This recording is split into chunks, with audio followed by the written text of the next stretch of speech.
Hey everybody, and welcome to the beautiful city of Sydney, Australia for the final stop number 8 of the 2024 Red Bull Cliff Diving World Series. What an amazing setting. You had the Sydney Opera House. A huge platform awaits the best cliff divers in the world in this beautiful botanic garden area. I am with Molly Carlson, Trace Worthington here. This is going to be an exciting competition. Molly's sitting next to me because a little bit of a knee injury happened a little bit earlier, but Molly, I'm excited to have you with me for the first or this second round of diving, right? We get to see all of the women in round number 2, all of the men in round number 2, including your boyfriend, Aiden Heslop, who sits in the #1 position right now coming in to the series finale. He could win the King Cock Healy Trophy. How's it going? You like being in the booth? This is so different. You know, I'm so used to being terrified about to jump off a cliff, but this is a different place for me, and I'm very proud of my decision to not dive. You know, I've been through a lot of knee injuries, but I'm really happy that, you know, I decided to put my health first this time, and I get to watch from a different perspective. So I know what all the athletes are feeling going into a finale, and I'll give you a little bit of insight on that. Oh, we have a ton to talk about, and I'm so psyched. I mean, I'm bummed you're not diving because I love watching you compete, but having you next to me and having the viewers be able to get your perspective on a lot of things is going to be exciting. But first, we're going to get a perspective from a couple guys hanging out on the platform water side. Joey Zuber, who will be joining me for round number 3, and of course, David O.C. Highway up there, you guys, 27 meters above the harbor. What's up, dudes? How are you? Yeah, it's pretty crazy up here. Now, Joey, you are no stranger standing up here at 27 meters. How does it fare here in Sydney compared to some of the other stops?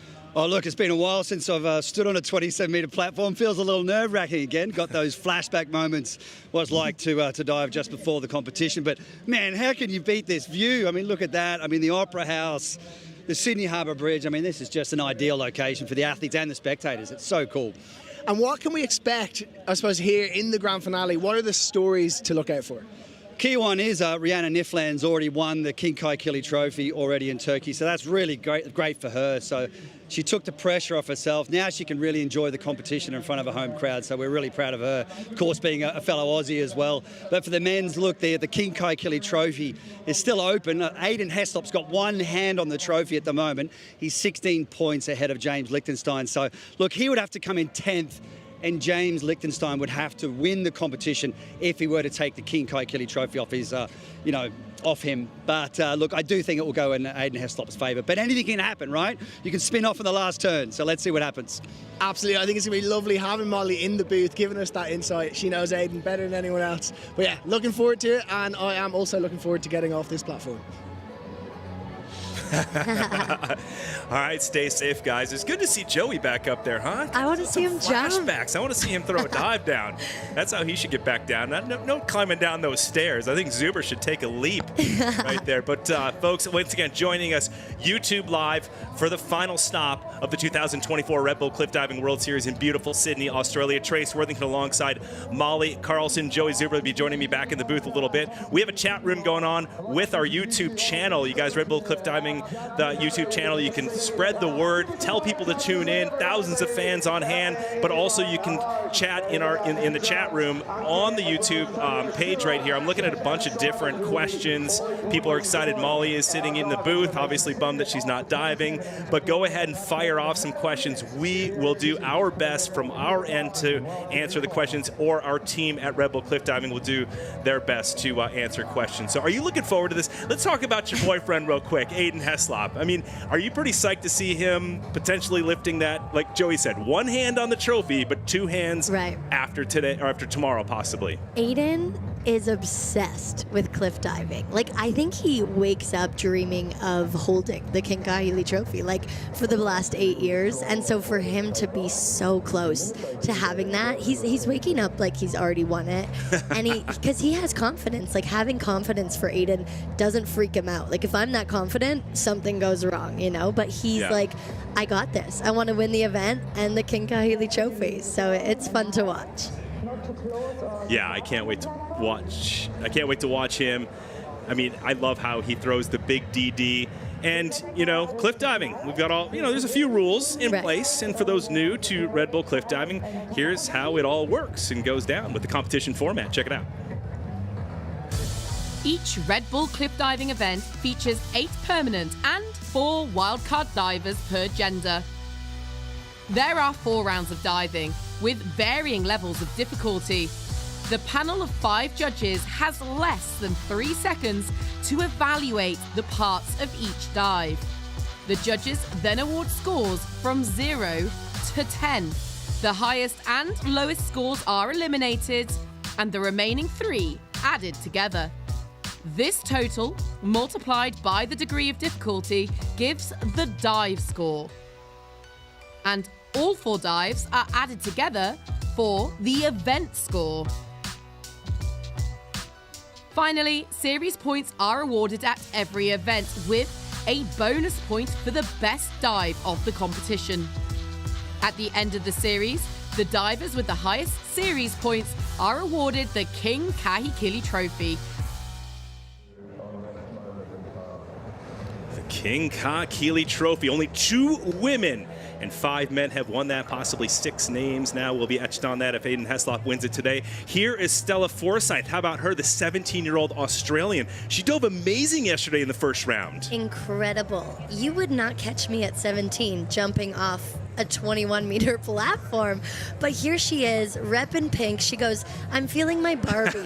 I want to look like a Barbie, a cute girl. I want to nail my dive today. I'm like, how are you just full of energy at 17 and not terrified? It's really fun. Reppin' pink. I love that. Look at the beautiful skyline of downtown Sydney, Australia, and of course the Sydney Opera House that just panned by in the backdrop. What an incredible skyline for the divers. I asked all of the divers when I got here, I'm like, what's so special about this area, this platform? And they all said, the backdrop. Right. They didn't really talk about the platform, Molly, itself, but they talked about the backdrop and, of course, the fans that roll in to see the divers. Oh, yeah. There's something about no matter what platform or scaffolding or whatever we happen to jump off cliff, it's always the view that helps our nerves calm down. And looking at the Opera House helps a lot. So how it works in Red Bull cliff diving is we just explained in some of those graphics and the explanation. The 4 rounds of diving. The first round, by the way, happened yesterday. It was a great round of diving. It was kind of all over the place and with mixed results. Some that I didn't expect, Molly, and I'm sure you didn't expect either. But that first round is critical to set the pace of 4 rounds of diving. Now, 2 will happen today. You and I are going to talk about this second round of diving. We'll start with the women, followed by the men. There'll be 11 women because you are sitting here with me. But we'll kick off with Kaylee Arnett, who didn't have a great day yesterday. But with 4 rounds of diving and it all rolls up and they're all added together, a lot can happen for Kaylee Arnett. We know she can get it done. So you see Simone Leathead, who right now has in a really good position in the overall points. Simone Leathead sitting number 4 on the World Series points list. Needs to have a better round 2, 3, and 4 to kind of hold that position. And now you see the top 5 after the first round, ending, of course, with Rhiannon Ifland, who had the top dive after the first round. So she will go last in this running order. And, of course, she's already secured her 8th King Kahikili Trophy. Anybody stand out there on your side? Yeah, having Xanthia as well up in the top 3, I know for her to finish on the podium in a home crowd is definitely a goal.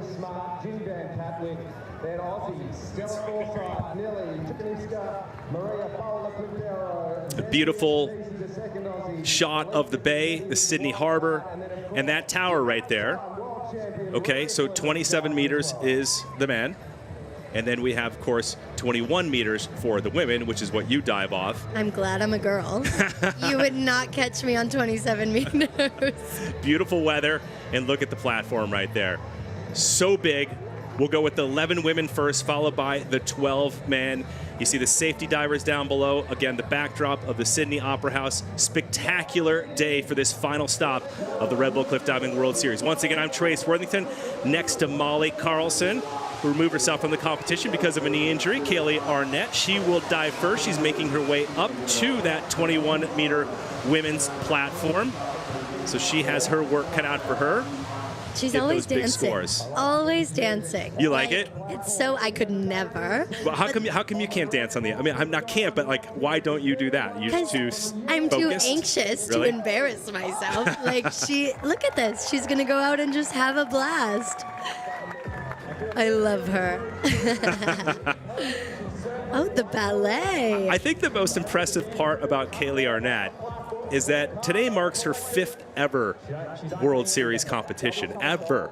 That's it. That's it. This is her 5th. And she's been on the podium in all competitions except for one. She had to take off a couple competitions because of injury, but it's pretty incredible. She sits number 3 in the overall series, World Series points, right behind you. No, I literally feel like she's been around for years. She kind of reminds me of a first-year Molly Carlson. Ooh, my girl. Here we go. First diver in the women's round, Kaylee Arnett. All right, a beautiful entry into the harbor, and that is what she needed following yesterday's result. Molly, what do you think of that dive? She just has elegance. Like, she takes off the platform, and the judges love her form. They know that she can just enjoy a dive. That's something that you're finding a lot of newbies struggling with is they're so sharp and so nervous, but she just looks effortless up there. Here we go, break this down. I love this shot right here. Side shot, side angle. Just that lift off the platform. That must be so difficult for you guys. Oh, yeah. Just to jump higher than the platform, I'm like, why are we going higher than 21 meters? But we do it. She's 2 points ahead of Simone Leadhead, 3 points ahead of Maylee Carpenter, so she needs to protect that top 4 position because 4 women, 4 men will automatically be invited to next year's World Series. She had a tough dive yesterday, but look at her. She takes one dive at a time. So chill and having fun. Once again, that platform 21 meters above the Sydney Harbor. So Kaylee Arnett will await the scores by the judges. Now, 5 judges score between 1 and 10. The high and the low are tossed, and then the remaining 3 are multiplied by the degree of difficulty. You hear the words, "I'll take it," a lot from the athletes, and that just means solid, you know, not amazing, not terrible, a really solid dive, and they're happy with that moving forward. Okay, you know Simone. I'll let you talk. I'll let you talk about Simone Leadhead. So Simone here, definitely a fighter. She is up in the top 4, battling to get that permanent spot, and she works hard, like training with her every day. But she's already going. There you go. Amazing. Yes. She'll be so happy with that. She's been struggling with the entries here in the moving water a little bit, but so clean. Let's talk about that moving water. Joey and I were talking about it. Again, Joey Zuber, he'll be joining me in the booth after you go back out and watch Aiden for the round number 3. But we were talking about just the difference in the water. So it's not really like currents coming in this harbor. It's like different ferry boats going by and yachts going by that maybe kick up these waves. You don't know when they're going to hit. Exactly. It's all the movement of the boats, and when the wall is right there, the waves bounce right off, and it just creates a little bit of movement that makes it a bit difficult to keep the water down. But watch this. She kept it so down. That's such a beautiful shot. Wow, she'll be so happy with that. All right, there are the judges. A 9. Oh, pulling off a 9 right there. That is big. My girl. And that is Bianca Piper of Germany, the head judge. She likes it. We have Jeff Arbin, Cyril Amechkon, Antonio Martinez, Simone Latimer as our judges panel today. Better than the first one. She's so good at like compartmentalizing the dives. If she missed yesterday, she'll come back stronger, and she kind of likes being the underdog. She told me she likes fighting for those positions. All right, so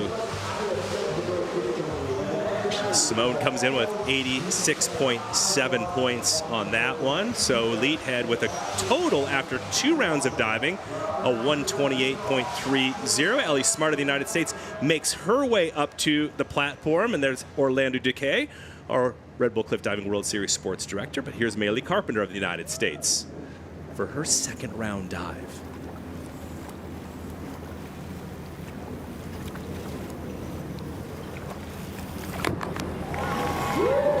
All right, good second round by the women so far. Maylee Carpenter trying to make up some ground. Diving number 3, the 36-year-old from the United States. Another diver in that field, Molly, who's really close to getting that permanent diver position right now. She sits number 5 behind Simone Leadhead. Really solid, you know. I was talking to her yesterday, and she's like, how's your burnout? We've been diving for so long. 8 stops has been back-to-back intense competitions, and for these girls still battling for that permanent spot, it's a lot. But let's talk about the 8 stops. We're talking 8 stops on the Red Bull Cliff Diving World Series. You guys do all kinds of stuff. Right. World Aquatics, shows, exhibitions. I mean, well, you're doing like 50 times more than everybody because you're doing all your media stuff too. But I don't even know how you manage it. I'm unwell. But the other events too take a toll on you guys. Yeah, no, there's so many. And for people like Maylee, she's actually added, I think she's done 14 competitions this summer, which is insane. I'm like, how are your knees not broken? Right. And she's a school teacher. I know. Trying to mix that all in. You do it all, girl. And she's so consistent. I think she'll be really happy with that dive. And it's a bit lower degree of difficulty than some of the other dives we'll see in this intermediate round, but you have to cover all 4 directions, and that's another rule in this sport.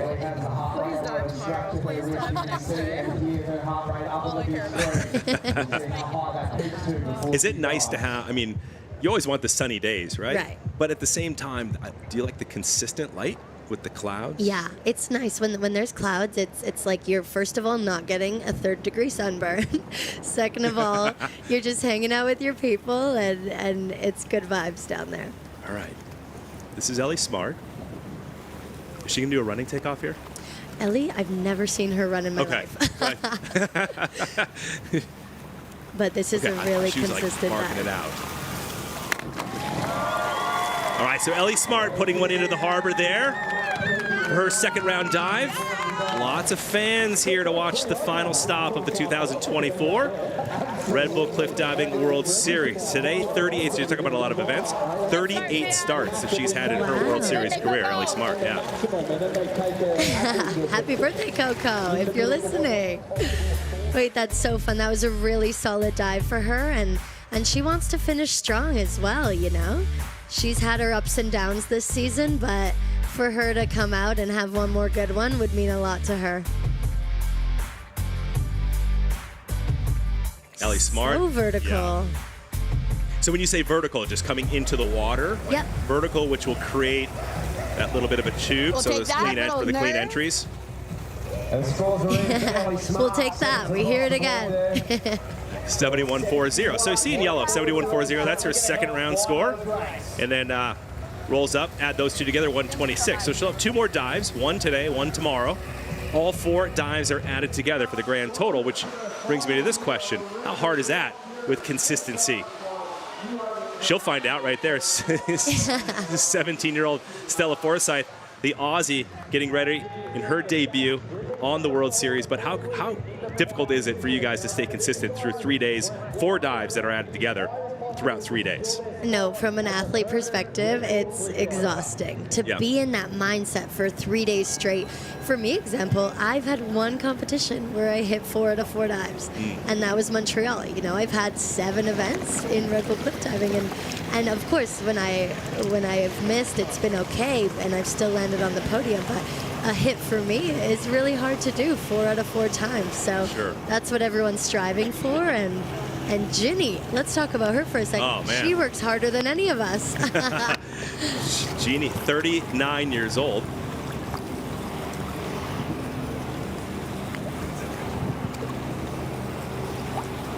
So now, Jeannie Van Kotvik, one again of 6 divers on the women's side who are in contention for that permanent diver position next season. Only 4 after tomorrow will get that exclusive invite.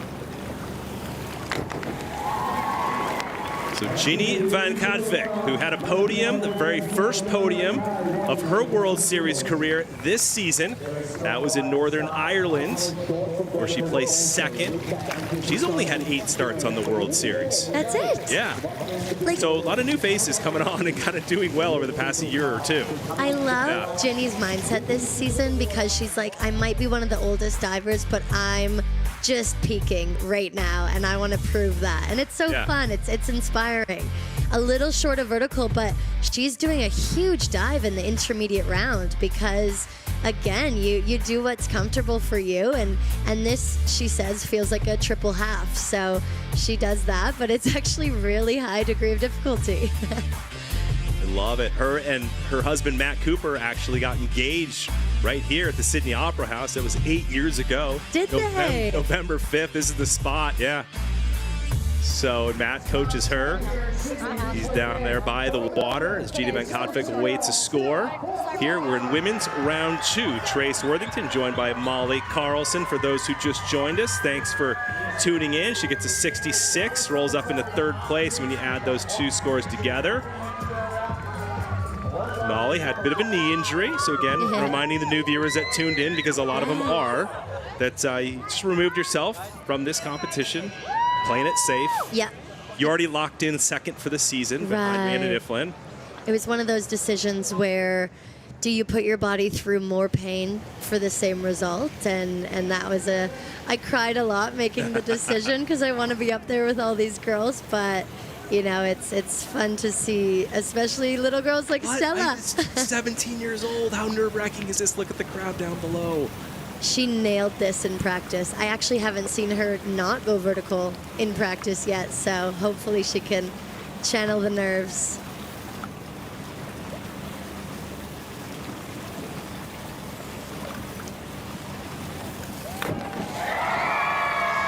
All right, wow, putting on a show. Drilled her dive yesterday, puts one down today. She's got 2 more in her debut on the World Series from Brisbane, Australia. She seems, I talked to her yesterday, and her mother, she seems very chill and relaxed. How were you in during your first Red Bull Cliff Diving World Series event? I'm glad she seems chill because she runs over to me. I feel like her big sister, and she's like, I could cry. Like, Freaking I'm so out. nervous and excited, but I'm so happy. And that's the energy you want. You know, you want to be so excited to be there. And she's not diving like she just wants to be there. She's diving like she wants to do great.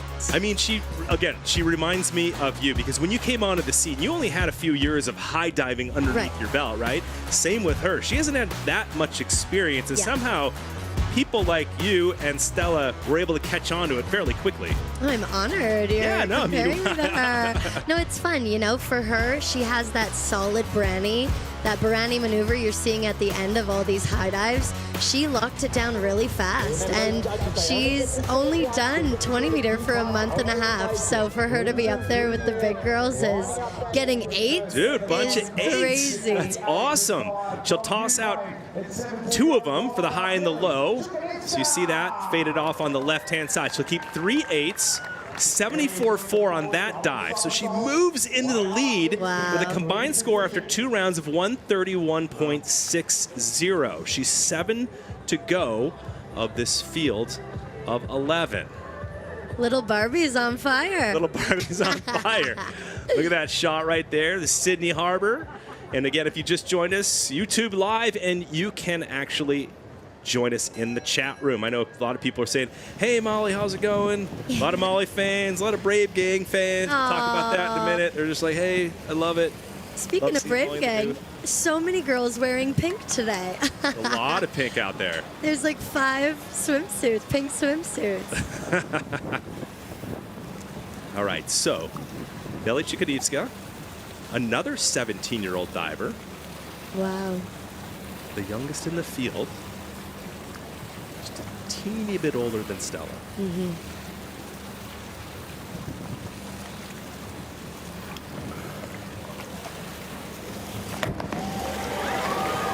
All right, great women's competition This is spicy. How hard is it to not make a splash? Because you've heard our broadcast before, and you've been in traditional diving, and the typical viewer is always like, Right. there's a splash. They don't really look at the twists and all the stuff, or the technique, or the form. It's always like, oh yeah, there's a big splash on that one. No, it's so difficult, and I think we're seeing back-to-back dives that are making no splash, so it's hard to know. I always want like one random, just a regular person to hop up there with us to show what this could look like if you were to try. But you know, any regular viewer, it's really, really hard to do what these girls are doing, and they're keeping that water down. The more flips and twists that they're doing, it's even harder to make no splash. And look at these 17-year-olds making it look like they've been on the series forever. I think I just heard you say that you wanted to invite somebody up to the platform with you to take a dive. Oh yeah. So anybody on our YouTube chat room who wants to take a dive with Molly, maybe she'll take you over to the training center over in Montreal somewhere. Get you up on the platform. I want to know who wants to do that. All right. Chukwunivska moves into second with a roll-up score of 129.75 after 2 rounds. Xanthi Panizzi, the other Aussie. 3 Aussies in this competition. She's getting ready to launch, but first it'll be Maria Paula Quintero of Colombia, having a consistent season. 24 years old. This is her least favorite dive of her list, but she's doing great. There you go. It's very solid. And how much time? You said because you know this is her least favorite dive, which means you guys talk, right? Oh, yeah. You guys all hang out. This is a very tight group. You guys travel around. It's a very small circus of athletes traveling around. But how much do you hang with the other divers? Obviously, your teammates and stuff from Canada, but right. You guys know each other well. Seeing each other around 11 different countries all summer, me and Maria, we really don't like twisting, and we're more of the flipping type of divers. And so we both have this dive in our list, and we just try to get it done as fast as possible in training. But you know, it's been going well for both of us all season. Yeah. So I'm really, really happy that she can show that she's more than just a flipper, you know? She can also do the twisting dives. Twisting. And a lot of people ask the inevitable question, even when you go out, like you're like, oh, I have to make it appear.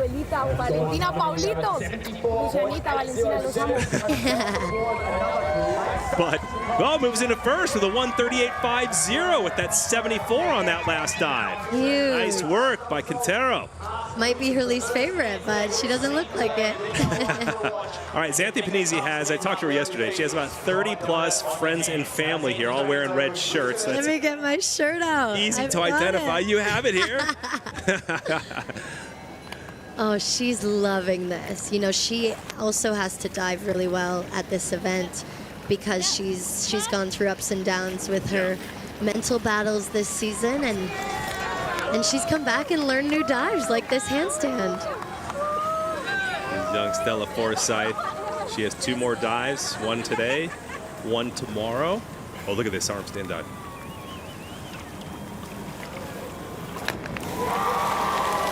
All right, so Xanthia putting one down, a big splash on that, but you talk about the mental side of things, as her friends and family love it. But what I'm impressed with Xanthi Panizzi when I talk to her is the fact that she healed back and she wasn't feeling comfortable. And a lot of athletes will still do stuff outside of their comfort zone, and that will create injury. She wasn't feeling well mentally. She took an event off. She bailed in Oslo. Right. She got a sports psych, really worked hard, and then came back with some solid results after that. Really nice work on her part. Speak about bravery is knowing when you're mentally not in the right place to jump off a cliff. It's absolutely okay to say no, and that's exactly what she did. And I'm so inspired by her. That's why she's one of my besties, because we understand the anxiety and the stress of this sport. And when you're not 100% comfortable, you don't want to be jumping off that platform. It almost looked like she hit a little wave on that one, but just beautiful dive in the air. Just got really unlucky with the water there. So she'll have a bunch of 5.5 she'll keep. So 56.10 on that dive. So 7th place, 121.10. It's not over for Panizzi, and she'll have 2 more dives in this competition. I think she has some of the biggest degree of difficulty now.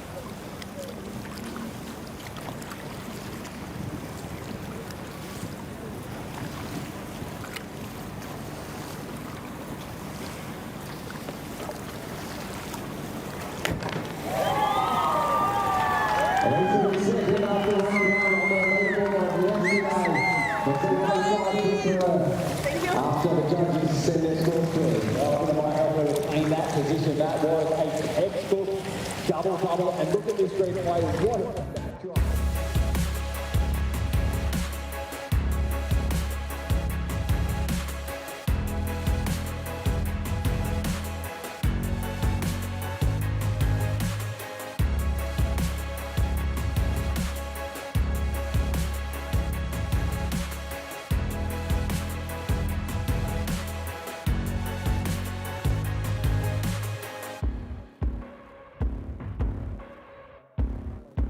There we go, a 7 and 8 and a 7.5.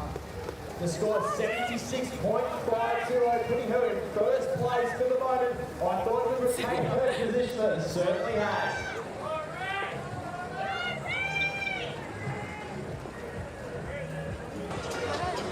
All right, Sydney, make sure you are keeping yourself hydrated, and down there it is warm. There are bars, Red Bull up for grabs everywhere. Make sure you're looking up in as well. Sydney Sunjet holding out the sun cream to keep you looking after yourself. But oh my God, here we go, Sydney. She wants some noise. Make some noise. Oh boy, Boston, Italy, Northern Ireland, and Norway, one of the world's best cliff divers and serial champion here on the World Series. Born up the air on the Newey, here representing Australia, it's Rianne Ifland.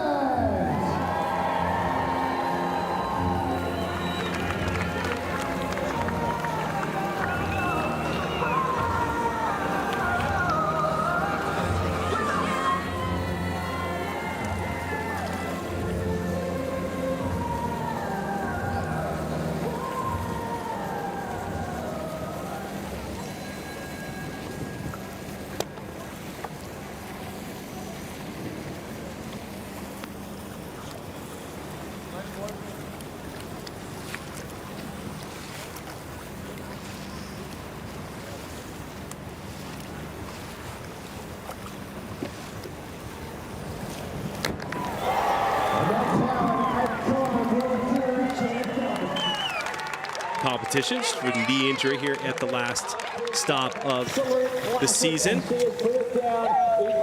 And we look at Rhiannon Ifland with her final dive coming in.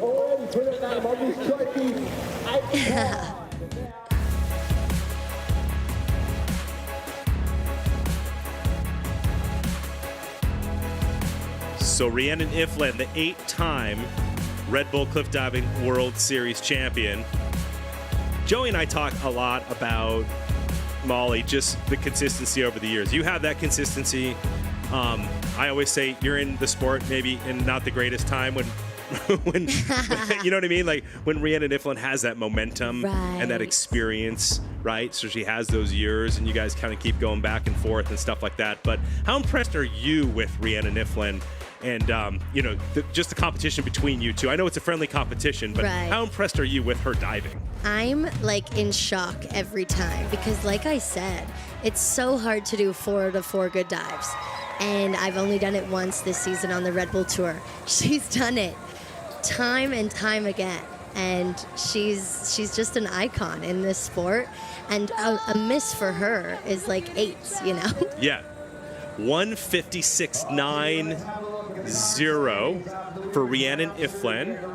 We apologize for the technical difficulties. We're back on track.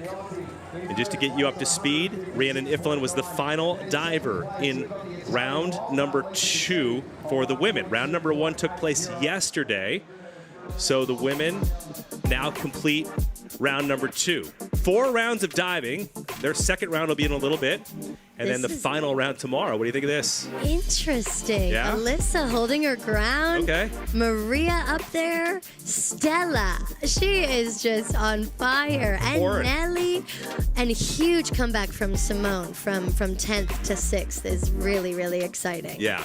And I mean, you know better than anybody. If you're down at the bottom of that result board, the result list after round 1, it's not over with 4 rounds of diving at all. But there you go, 7 through 11, stacked with a lot of Americans in there. Xanthi Panisi wedged in 9th place, and Jeannie Van Kotvik. So a lot of those divers that you see there are in that fight for that permanent diver spot. So it'll be a very interesting second or third and fourth round for the ladies. And they're pushing each other. We are in such an amazing position where more and more girls are joining the sport, and they're all battling each other, and it's exciting. I no longer miss a dive, and other girls are fighting me and Ree, you know. To have that is so exciting, and you can't miss anymore and think you're fine. Like everyone's pushing each other, and it's so exciting. Where do you see the push? Do you see the push a lot in the degree of difficulty, or just the smooth diving and consistency of the entries or something? Is there one area of diving that is becoming greater and better in women's diving? I've seen it in the consistency. So it's not only people are joining the sport, but they're showing up and they're absolutely consistent and killing it. And I'm like, excuse me, where were you a year ago and why are you good now? Well, here are the gents now coming up for their round 2. And there, Miguel Garcia will kick things off. James Lichtenstein sitting second in World Series points. Will dive number 6, Mr. Aiden Heslop. I don't know who that guy is, but anyway, he dives number 7. Molly Carlson's boyfriend, Aiden, and he is in the lead right now and in contention. Mostly will be the guy carrying the King Kakili trophy at the end Someone of just tomorrow. said, I miss Molly in the competition, but I love her commenting. Maybe I'll sit in the booth more often. I tell you, it gets comfortable in here a little bit. This is kind of nice. Fun, right? You're like, I'm just kicking back, drinking a couple Red Bulls. Like, I don't have to stress. Like, it's a fun gig, I tell you what. Huge crowd on hand, folks, for the final stop of the Red Bull Cliff Diving World Series 2024, hosted by beautiful Sydney, Australia. And this, of course, the Sydney Harbor. Beautiful shot of all the skyline. Great things happening here. Miguel Garcia will kick things off, and he goes quick. Oh, beautiful floaty dive by Miguel Garcia, the 33-year-old Colombian. Beautiful dive. He has that style that the judges love. That really elegant, in the air, looks confident style. And I think he's going to get some great scores from that. I talked to him this morning, saw him at breakfast. He's like, hey, what do you like most about this platform? He said, oh, the platform's solid. He goes, I just love being in Sydney. He's like, look at the background. That's what he said to me. He's like, look at the background. It's unbelievable. Look at the background right there. We're here for the videos and the photos. Yeah, exactly. I just came here, took a selfie, and left. The toe point, the arms, the fingers are pointed. Like, everything is beautiful. Beautiful dive. And again, first round happened yesterday, so it's a reverse order from the scores yesterday. Lowest score will dive first. And then, of course, the highest score from yesterday will dive last. That of Nikita Fedotov of Armenia. Miguel Garcia will set the tone here with a 124.40. 4 rounds of diving. Johnny Paredes. Break down your thoughts of Johnny. This guy's been around for a long time. 75th start. Johnny's fun. 75 starts. Johnny, he brings this energy that he's almost like so terrified of cliff diving, but still does it anyways, and he's so good at it that That's funny. He's like, why are we doing this? But let's do it anyways. He's like, this is crazy. I mean, why am I doing this? But it's so much fun to travel around and do it. Right. That's awesome. So the men's platform, a reminder, 27 meters, 90 feet off the water.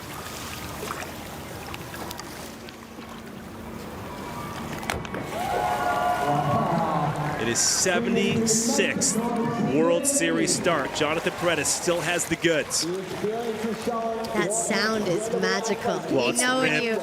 that rip entry is what we call it, and it just sounded like he really didn't make a splash, and it's electrifying. You know, I want to be down there just for that sound. It's funny, when you ask people, the other divers, like who they want, if you could just roll up and be like 3 different divers combined as one, what would they be and who would they be, right? And it's always like, they say a lot about you. They're like, I like Rhiannon's like head strength and competitiveness. I like the fun and enthusiasm of Molly Carlson, but I like the rip entry of Jonathan Paredes. That is a dream team. That right there. that's a good combo. If you ask me, right there. I like that know? they picked me for the positivity. Aiden didn't make the list. I'm just kidding. I'm just kidding. See, if you want It's difficult like dives. I want Aiden's looks. I want Aiden's looks. He needed a haircut before this. I'm so glad he He's all did. shaggy. He was shaggy. 91.8 on that one for Jonathan. So it moves into the lead, 143.60. Really Now- big comeback from yesterday. Exactly, but not a lot of divers get excited after they see those scores because they know they have 2 dives ahead, right? You can never get excited. Yeah. Especially because these are the simpler dives. They have 2 really scary dives coming, and these are just the ones that accumulate the good points. You don't want to miss these smaller degree of difficulty dives, but they all know their scary dives are around the corner. How about this guy? Yolo Martinez. Joloto.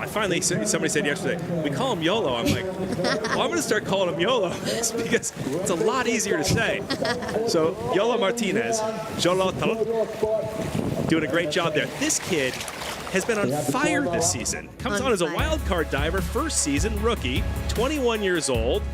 The guy's sitting right now in number 5 in the World Series points and is in contention to earn a permanent diver spot for next season. He's pushing the limits. I remember his coach back home telling us, slow down, you don't want to learn dives too fast. And he's always like, but I'm ready for them. And then he pushes the boundaries. He kind of reminds me of Aiden, a young Aiden Heslop, because he knows physically he can do the dives. It's a consistency thing. So can he do all the dives and do them well? He's the top-ranked wildcard diver on the men's side. This should roll him up into top 3. Yes, second place, 137. But it's crazy how you're mentoring people like Simone Leadhead, right? Right. And then all of a sudden she's starting to put pressure on you. You're like, wait a second, So this is like what Jonathan Paredes is doing with Yolo, right? I'm giving you all my hints. And then now all of a sudden he's ahead of him on the World Series points. So we'll see how that pans out. I can't imagine. Yeah. For me, when Simone does amazing, I'm like, proud of you, but relax, and for Johnny, but you're so proud at the same time. Yeah. And you want them to do amazing because the more people that do amazing, it feels so good when you're at the top with them. Hey guys, thanks for joining us again. YouTube Live, Trace Worthington, Molly Carlson. She has a little bit of a knee injury, so she's taking this event off, so she's joining me in the booth. Joey Zuber will be back with me for the 3rd round of women and men.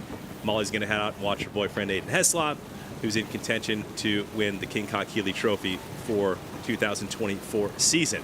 All right, this is Dave Colturi, 35 years old.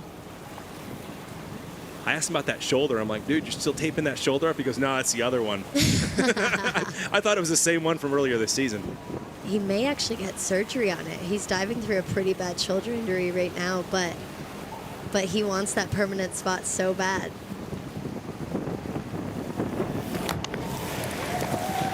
Dave Colturi from the United States, the experienced one, dove for Purdue back in the NCAA days before entering the Red Bull Cliff Diving World Series. He got a start as an alternate, actually, in Boston way back in the day, and then ended up now on the series since then. He's had 1 victory. I saw him this morning in the gym, Molly, so that's just really just me telling you I was in the gym. Wow. Yeah, I was in the gym. Brave. I saw Dave in the gym. Guess who else was there? A little over rotation there. Yeah. So Dave, he's been working a lot on his entries, and it looks like he just sat a bit on the water because the dive and the speed was perfect. And it's hard, you think you're done the dive, but you're still 27 meters up in the air. Yeah.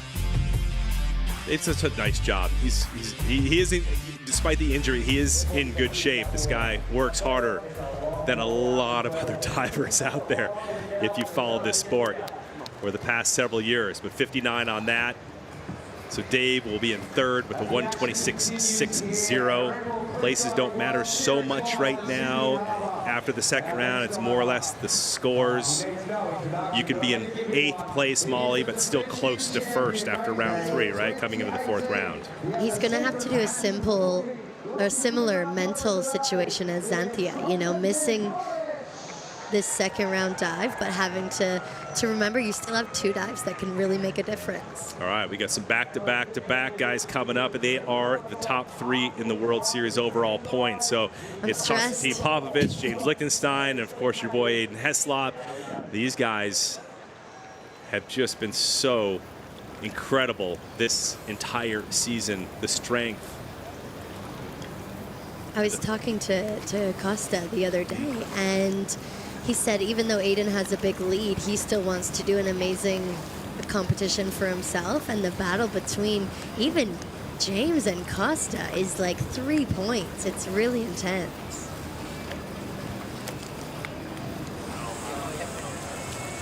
And it's really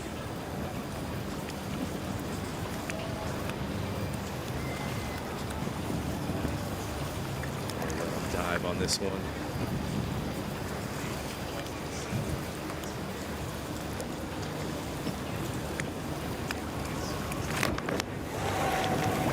All right, so Costa putting one down into the Sydney Harbor. Well done. He's so fierce, very competitive, but very chill. Good guy when you're walking down. You see him on the street. He doesn't seem as intense as he does when he's on that platform. But Costa, who is the last year's Red Bull Cliff Diving World Series King Kong Trophy winner,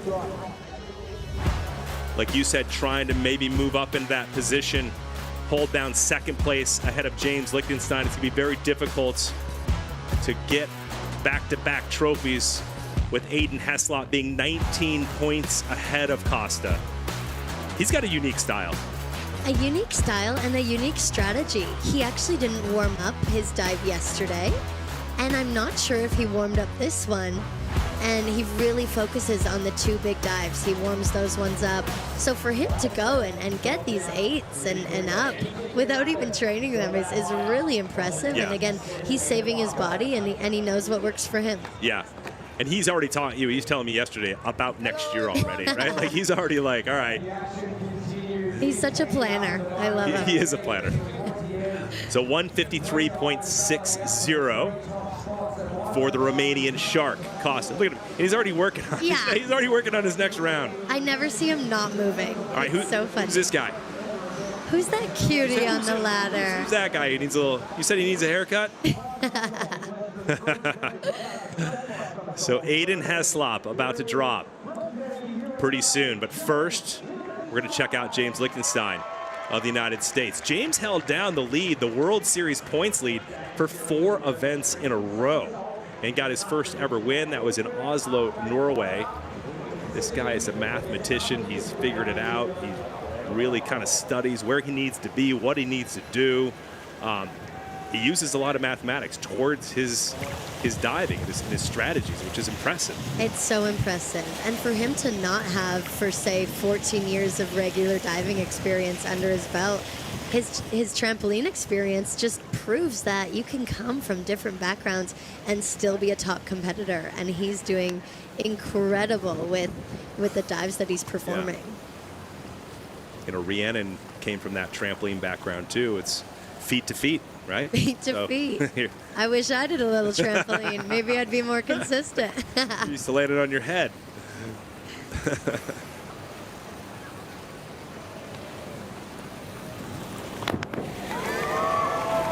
So James Lichtenstein, beautiful dive, excellent entry for the 30-year-old, just turned on October 26th. So James Lichtenstein putting himself in a really good position here in round 2, heading into round number 3. Again, if you just joined us, the women have gone 2 rounds total, 1 yesterday, 1 today. We're going to see the women's 3rd round momentarily. This is the men's 2nd round. What do you think? You know how happy James is when he does his dive if he gives a heart after the dive? And he just gave us a big heart. So I think he's happy with that, you know. Beautiful takeoff here. Doing all spinning dives. So James has opted for flipping dives instead of twisting. Yep. And it's working in his favor. It's working great. I see some people in the chat room. Go ahead. Throw us a question if we can get around to it.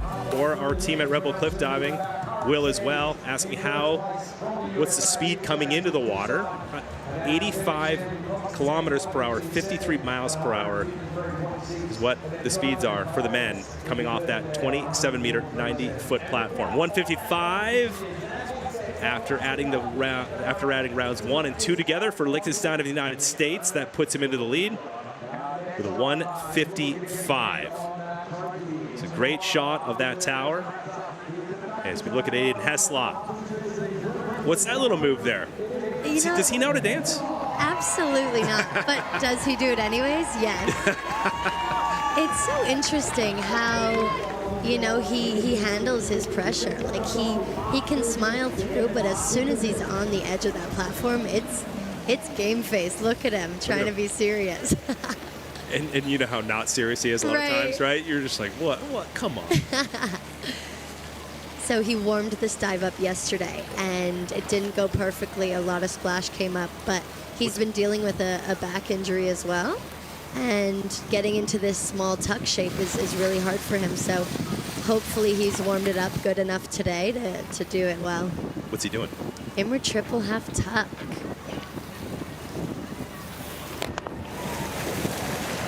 All right, Heslop putting one down. We like to say heavy on the landing. What do you think of that one? What happened there, Molly?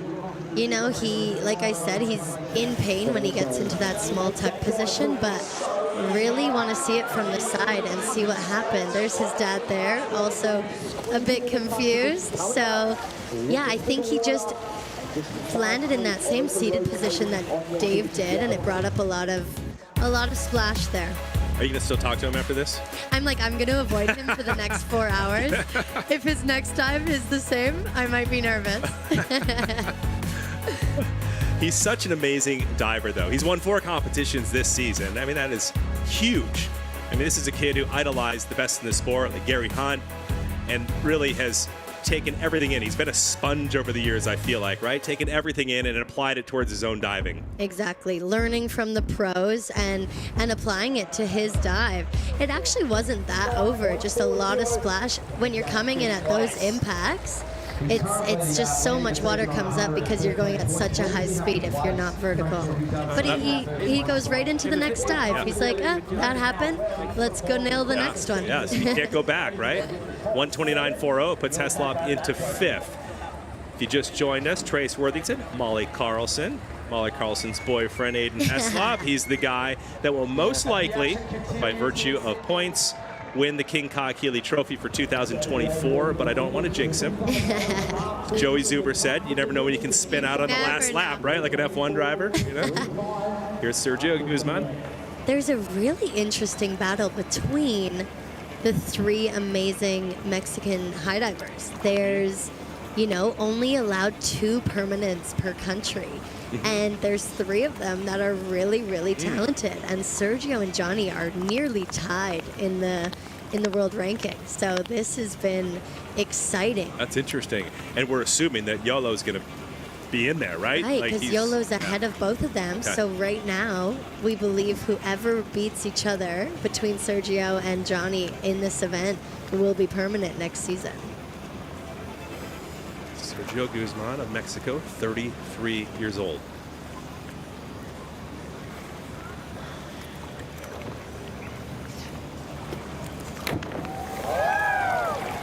Not bad at all. No splash by Guzman. Mr. Consistent. Yeah, very consistent. You know, I noticed too, and you could explain this, I always ask Joey, like, standing not exactly in the center of the platform, what's the difference there? How come some divers stand off to the side of the center? I think we're just picky. Yeah? We have, you know, our vibe. And if you're not someone that stands in the middle, if that makes you uncomfortable, some people stand right on the edge. It's whatever helps you get off that platform. And visuals as well. You typically look for something on the platform, and if a little bit on the side makes you have a better visual of, say, the Red Bull, or you're looking at the Sydney logo, whatever helps you just feel more comfortable up there, you can stand wherever you want up there. Does it hurt when you hit the water, just when you're a little off? I mean, everybody asks you that, right? If you go to some event that you're invited to, like, here's Molly at the fundraiser, and they're going to be like, I'm a high diver, I cliff dive from this 21-meter platform. They're like, do you get hurt? It depends on the water, is what I always say. The girls were telling me yesterday, this is fairly warm water and salty, so it's actually the softest of what we dive into. So that's pretty nice when you want to do extra reps or you're near the end of the season. But of course, it hurts when you land wrong, but when you land right, it also creates those impacts, and over time, the impacts add up, hence why I'm in the booth. There are some people in the chat room, and anybody feel free to chat on our YouTube Live, Red Bull YouTube Live channel. Excuse me, but you could throw some questions in the chat room. But people are just wondering about your knee. Like, is it something that's like long term, short term? I mean, are you just getting it checked out? No, great question. So I really just have a hyperextension trauma where I hyperextended it last week, and I just created a bone bruise where if I were to dive, the bone bruise would get worse and it would limit how long I need to recover. So really it's rest is what I need, and that's exactly what I'm already starting to do. So definitely no surgery, but I'm excited to get back stronger for 2025. You'll be there for sure. There is Andrea Barnaba. Elisa Cassetti, his girlfriend. Goosebumps. Why? Like, his form is, I'm going to say it, the most beautiful on the tour. Look at this pike position when it goes to the slow-mo. It's funny you said that, because Joey Zuber and I were talking, when I saw him like 3 years ago, I'm like, I love this kid's form.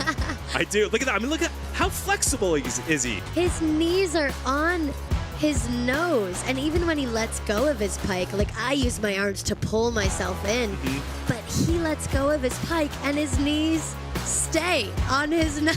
What? It's beautiful, and the judges love him. I think he has the most 10s out of all of us divers this year. He has a third place podium finish. That was at the last stop in Antalya, Turkey, and that gave him a huge boost of confidence. So Barnaba, look at those 9s, Molly, across the board right there. Like, keep 3 of them. You multiply that by the degree of difficulty, 97.2. Add that to the first round, 168.60. So Barnaba, 9 to go of 12. In a great position heading into men's round number 3. If you just joined us, this is men's round 2. Next, we'll move into the women's round number 3, followed by men's round 3, then round 4, the final round at the final stop tomorrow right here, live from Sydney. So it'll be Sunday here in Sydney. Begins at 3:30 p.m. That's 15:30 Australian Eastern Standard Time, which is 4:30 a.m. GMT Sunday. And of course, 9:30 p.m. Mountain Time, Saturday in the United States and North America. If that confused you, check out redbullcliffdiving.com for the latest updates on when it airs in your area and how to watch it. It'll be live on ESPN Plus in the United States tomorrow. Red Bull TV, Facebook, Red Bull Cliff Diving YouTube, as Alexei Prigorov launching. Whoa, I thought he was going to go by on that one a little bit, right? He's kind of pulling the parachute. Yeah, so you'll notice he was kind of spinning fast, but he has such good aerial awareness that he actually lifted his arms up even higher to make himself as long as possible. He's already tall, but he made himself even taller to slow down that rotation and managed to make no splash. Look at this stretch. finish. Nice. When I was talking to Joey yesterday, we were talking about how tall he is, and Joey's like, he's actually not that tall. He's just kind of lanky, so he looks tall. He's got that build. Is taller than him, actually. Yeah, but that's what he said. But Aiden's torso is really tall, and his legs are short versus Alexi's legs are really, really long compared to his torso. Another guy who got a podium in Antalya, Turkey at the last stop. His second of his career, bunch of 8s, 8.5, so he'll throw away an 8 and 1 8.5, keep the rest. Alexei Prigorov, he's earned podiums. This is what's impressive. So 90 points on that dive, by the way. So that'll roll up into second. But Molly, impressive. Okay, the diversity of him. He's won medals at the Olympic Games, World Cup, right? Regular World Cup events, European Championships, and Red Bull cliff diving. Oh, the amount that he's done and still manages to find the joy in cliff diving every time is really inspiring. I'm like, you already have an Olympic medal. I would have retired so long ago, but he's like, I love cliff diving, and he's pushing new dives all the time, and the dive he just did was one that no one else does. He's really unique. He's a good guy too. Yeah. Same with this guy. Carlos Jimeno just turned 35. On October 24th. Look at the beard going on. Yeah, I always, when you think about like old school cliff diving and the old photos of like the Hawaiians, kind of always look, they have the beards and stuff. Right. They look like Orlando Duque. This guy right here remains number 4 in the World Series point standings. Hanging out. Prigo's like, I'll get some sunblock there, Prigo.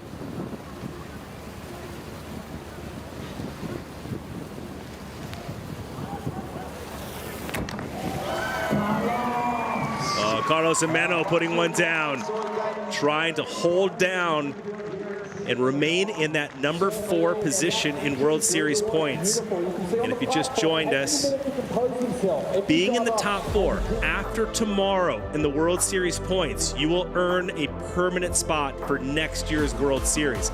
Takes all the stress away from a lot of divers, Molly. You're one of them. You've already earned it. You locked in your second. Right. So you're stress-free there. But for a lot of people, not the case. Right. I've actually just sat here really nervous because I've never seen him do this dive. Oh, really? And I was like, did he just learn a new dive for the final stop? Because he always does inward triple as his intermediate, and he just did reverse triple and nailed it. So that's really cool to see. You have the safety divers there too. How important are the safety divers wearing yellow down below? I didn't even realize that when they wear bright colors, it's even more helpful for visuals, because the more you see in that landing spot, the more you know the water's coming. And so we always ask him, I'm like, can you wear a pink cap? And they're like, stop.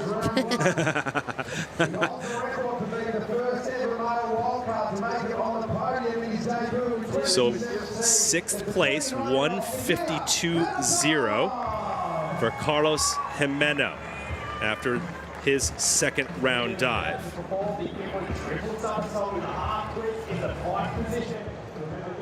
So great men's competition here in Sydney, Australia. Stop number 8 of the 2024 World Series. And here is the top-seeded diver after round number 1. Remember, it goes in reverse order, so he had the highest score yesterday. As, again, we take a look at the very important safety divers down below, and you see Nikita Fedotov pointing them where to go, where to be. He had a beautiful dive yesterday. And that's so important, positioning those safety divers, right? Yeah. And we all have a preference, depending on what dive you do, how far you jump. I like to bring mine really close to me. Simone is one to get them as far away from her as possible. Just whatever you're feeling to make you feel most comfortable with the visuals.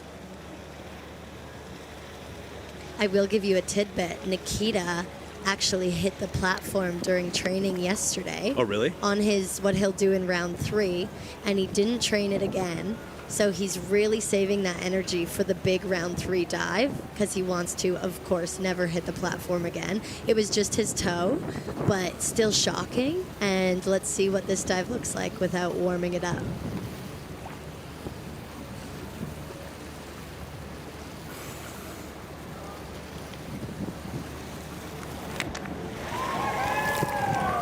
All right, so Nikita Fedotov, the final diver on the men's side, round number 2, putting one down.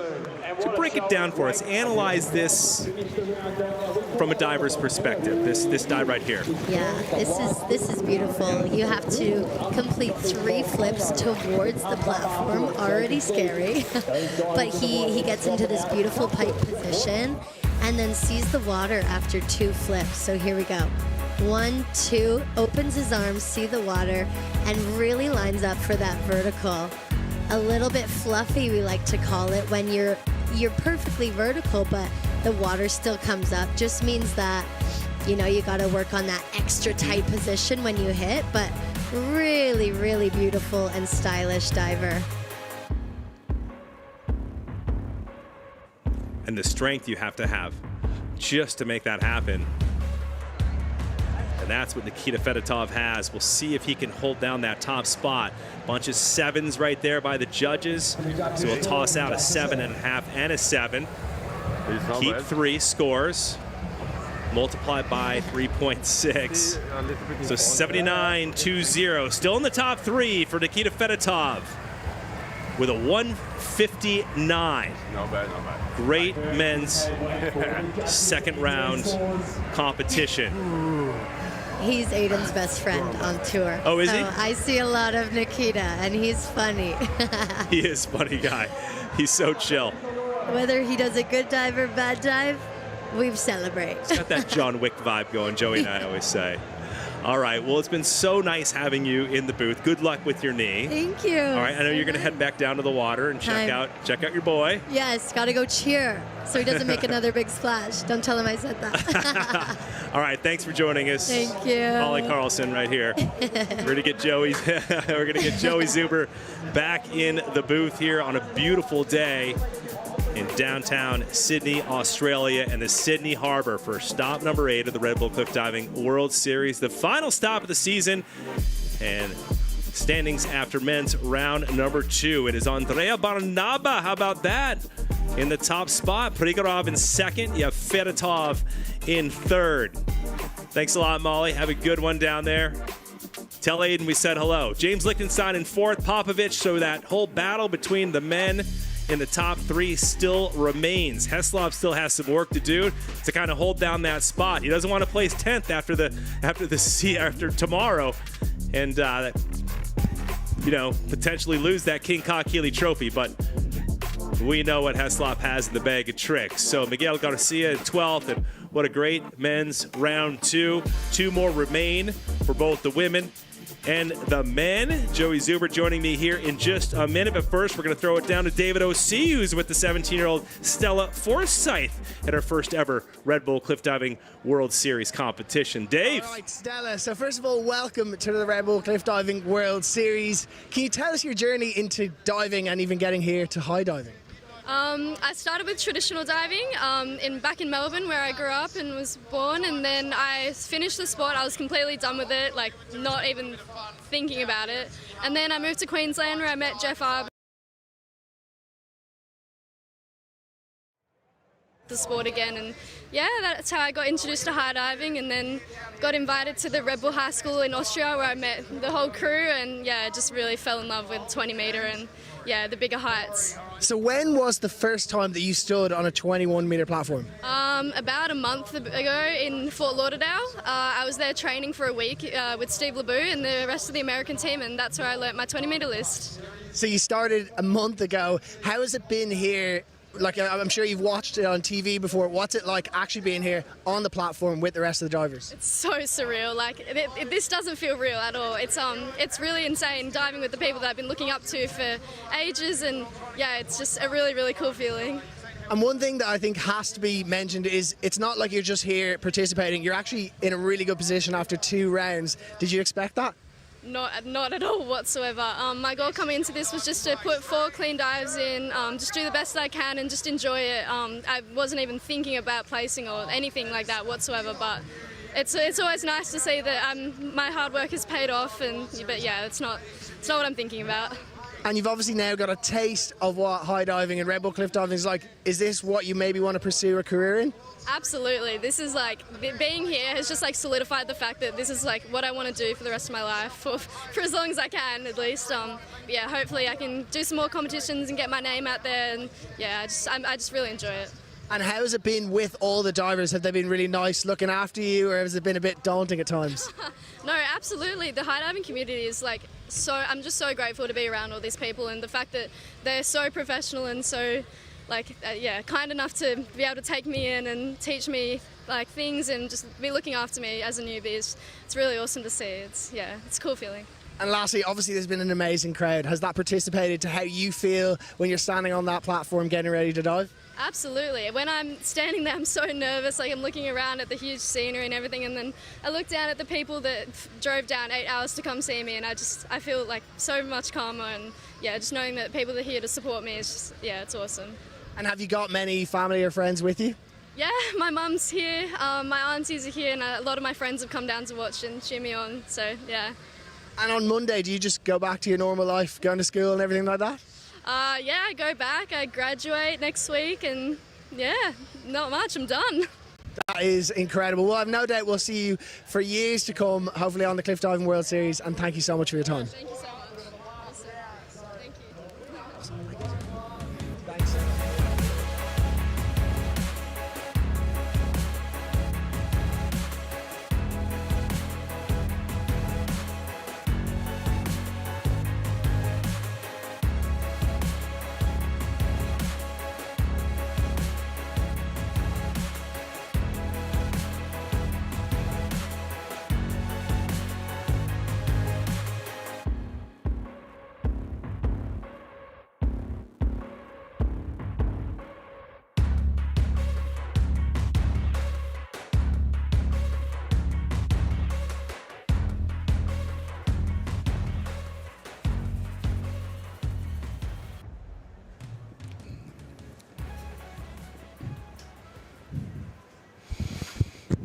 All right, so continues to be a beautiful day here in Sydney Harbor for the final stop.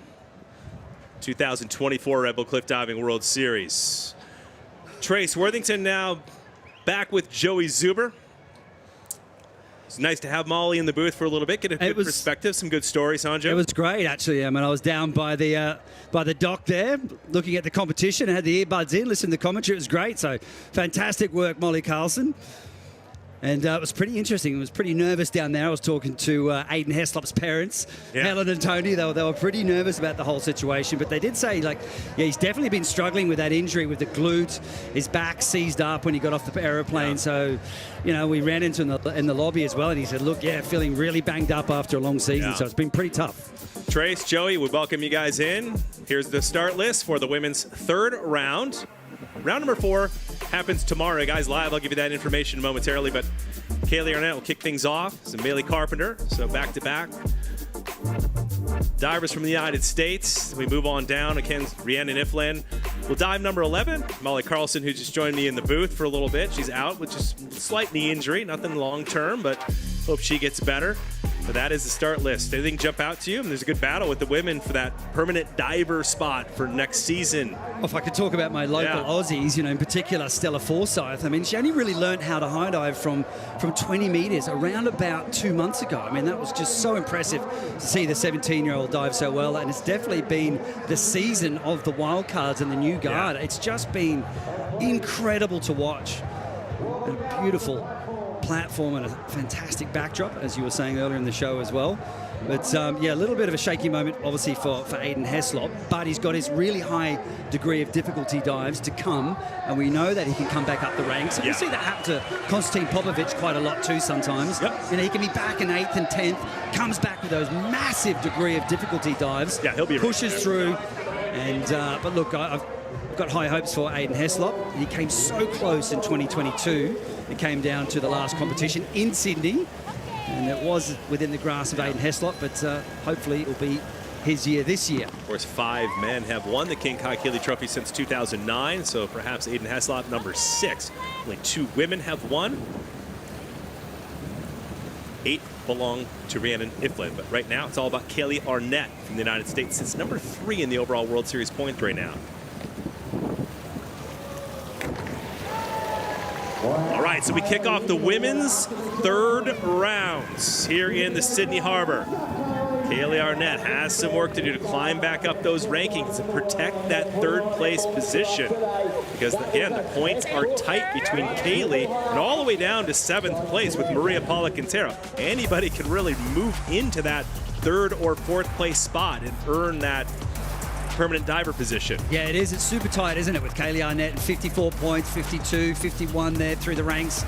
Yeah. It's high stakes for this last stop of the season, as you're saying, to qualify for next year. But Kaylee Arnett, those 2 competitions right off the bat, hitting 2nd place. Man, she has great flexibility, good form. Yeah. Really impressive diver. So Kaylee Arnett today marks her 5th ever start on the World Series. She's podium 3 out of the 4 stops that she's competed in. 85.75 on that 3rd round dive. Joey, you see that in yellow. And then when you add the first 3 together, 193.75. But again, judging the execution, always looking at the takeoff, the flight, and the all-important entry at the end of the dive. Multiply that by the degree of difficulty. Normally she would do a much more difficult dive, reverse triple pike, but because of that knee injury that she suffered at the midway point of the season, she just backed it off a little bit. Just playing a little safe, but there's nothing that safe about the sport of cliff diving. Bailey Carpenter pointing down to those safety divers, putting them in position. It's going to be a tradition for all the athletes when they get to the end of the platform. Yeah, I mean, it was great listening to Molly as well, actually, just talking about how some of the athletes prefer them a little closer to help with the visuals. Sometimes when you see the athletes doing those blind entry dives, when they're not doing that Barani, that front somersault maneuver, they like jet skis or safety divers in front to help them line up. So you just do it according to your needs. Nice, good twisting right there in the middle by Bailey Carpenter. One of the divers, again, in the mix to try to earn that permanent diver spot for next season, or at least secure it. Now, there'll be 8 permanent divers next season, just to clarify, Joey, but 4 can get locked in after tomorrow if they're in the top 4 in the World Series. That's right. Part of the Red Bull Cliff Diving World Series. If you're top 4 on that, that's it. That's what you want to do. Lock yourself in for next season. But on top of that, there are 4 more opportunities with the world rankings. So there are high diving World Cups with World Aquatics, and those will go towards the World Series rankings as well. For example, Xanthi Panisi did quite well in the competition in Bahrain, placed 4, so that boosts her ranking up there as well. But it will be a nervous wait at the end of the competition to see how their fate will be, to see if they can be on that permanent part of the series. So the top 8 will be permanent divers and 4 wild cards at each stop. So 78 on that 3rd round dive for Carpenter. You add that with the first 2 rounds of diving, so 196.40. So not bad, it's what she needed. She'll focus on tomorrow now as Xanthi Panisi, the Aussie, will focus on this particular moment. Xanthi Panisi drawing a lot of fans out. Talked to her yesterday. She's got a whole crew here. Over 30 friends and family have showed up to watch her from Brisbane, Australia. Really high degree of difficulty dive for Xanthia. And her team back home have been working very hard with her to prepare this dive in particular. But Adi Hinchliff, one of the coaches, and Vaninka Arlo have been very impressed with her attitude lately.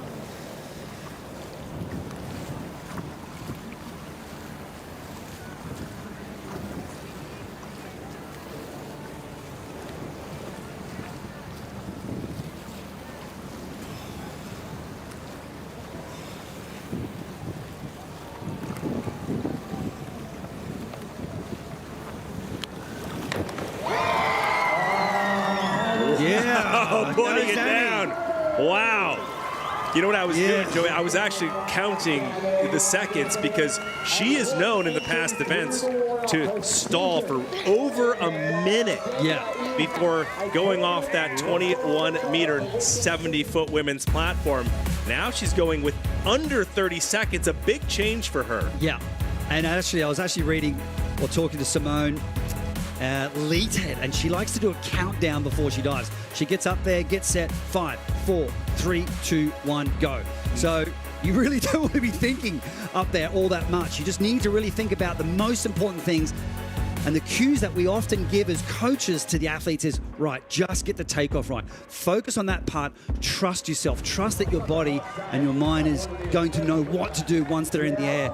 And this is a great job by Xanthi Panisi.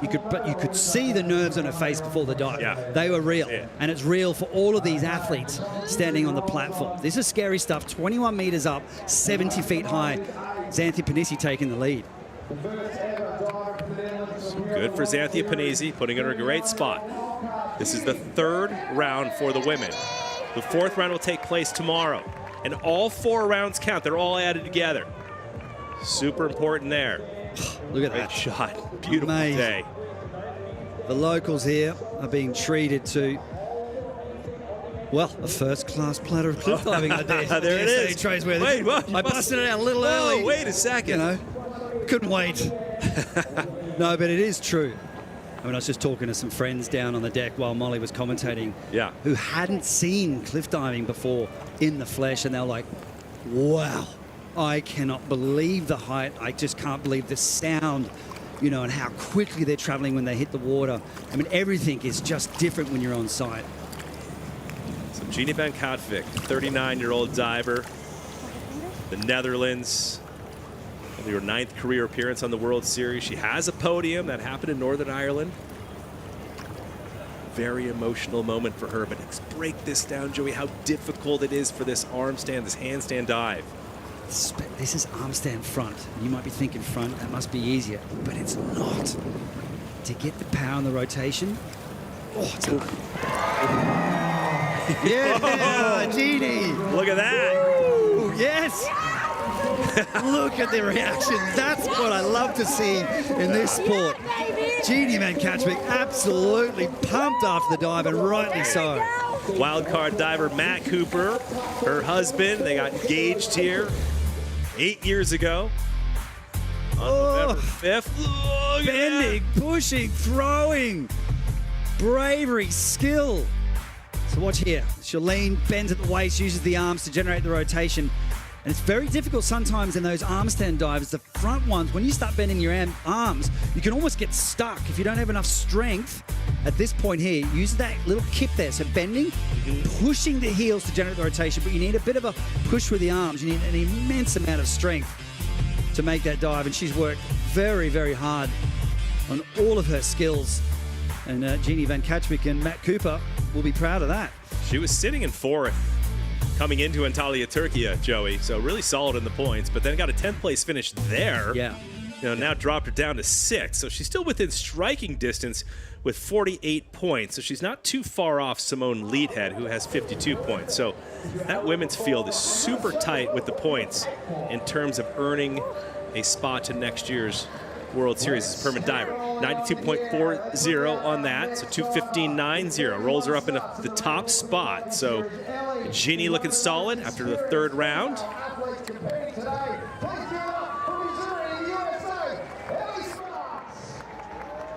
So Ellie Smart coming up next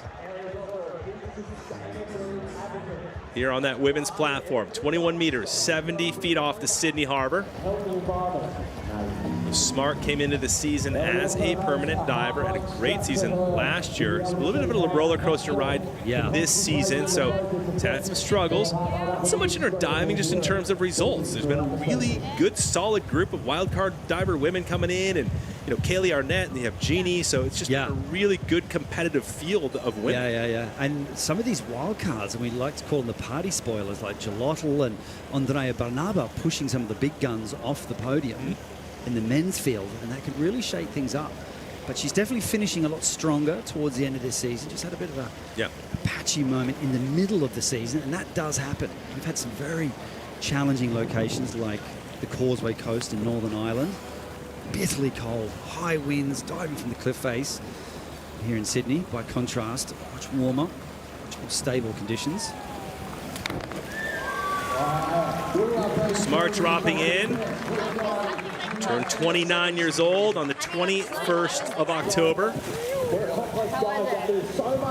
39th career start on the Red Bull Cliff Diving World Series. So some of the young faces that we keep talking about, the wild card divers, not as many reps, but they've been able to save their body, whereas Ellie's been doing this for quite a while now. Yeah. You know, beating up on the body, some of these, you know, the older divers. Yeah, and lots of reps. You saw someone like Gary Hunt, for example. He was very strategic. He'd come in, go 1-1-1. When I say 1-1-1, one of each of his dives. He wouldn't do 2 or 3. He wouldn't push his body that much because he knew his dives by that point. So when you're starting out, this is the interesting thing when you're a wild card. You do need to do a little bit more because you've got to get your reps up. Not everyone has a permanent high diving facility or cliff diving facility. So you need to get your reps up in your comp, but it means you get a little bit kind of sore and tired, but you need that experience. And as time goes on, you can just back off a bit and rely on the years of training and experience in competition. See in yellow, 77.9 on that last dive. Adding the 3 together, 203.90. So Ellie Smart sitting in third. Women's round 3, following the 11 women. We'll jump right into the men's round 3. Just walking up to the platform is difficult. There's no elevator. Queeve was puffing, let me tell you. There's no, he was. Yeah, you guys were up there. You guys. He's lost his wakeboard fitness. Come on, Queeve. Got to get it back, buddy. No, it was great hanging up there. And I meant what I said at the top of the show. I was like, wow, I forgot what it was like to be up here, man. It feels nervous. I loved having you up there again. Yeah. Like the old days when you used to open the show up. And it's... Orlando was funny. He was like, looked at me like, what are you doing here? You should be in the booth. It's like, bro, Molly's doing it. I'm hanging out. This is great. All right, so Jeannie celebrates with friends and family as Simone Leathead, a new permanent diver on the series for this season. 21-year-old Canadian coming off a third-place podium at the last stop in Antalya, Turkey.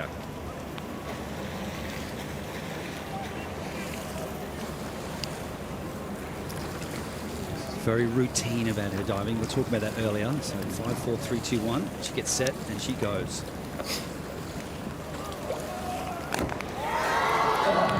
Kaboom! Nice. Look at that. Nice diving, Simone Leathead. Wow. Just loving just the competition itself. You ask all the divers, Joey, like, hey, what do you love about this area? They're just like everything about it. They're like, the platform is solid. The people here, the Aussie team here is doing a great job. And then you, of course, have the iconic Sydney Opera House in the background. Just everything about it is magical. And also having the spectators nice and close too. I mean, that just feels great as an athlete to feel the energy from the crowd. You hop out of the water, you walk by the spectators right in that little alleyway at the front there. And it's just great to see that. You can see all the people watching, just in awe of these athletes. And I'm in awe of these athletes as they take the plunge from the platform. Simone Leathead, a very stylish diver. And a squeaky clean rip entry into the Sydney Harbour here today. Coach Steph, going to be a happy boy. Beautiful harbour. The world's largest natural harbor, by the way, Sydney Harbor. Yeah. 225.80 for Leathead.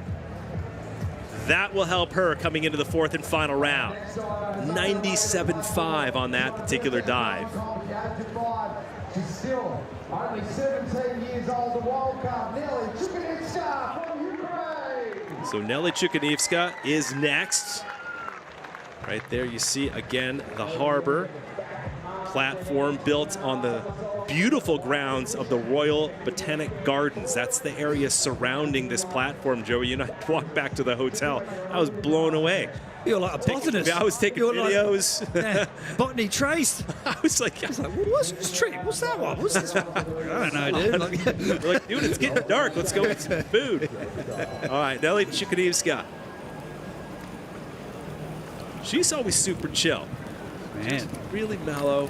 Never seems to be shaken on the end of this platform.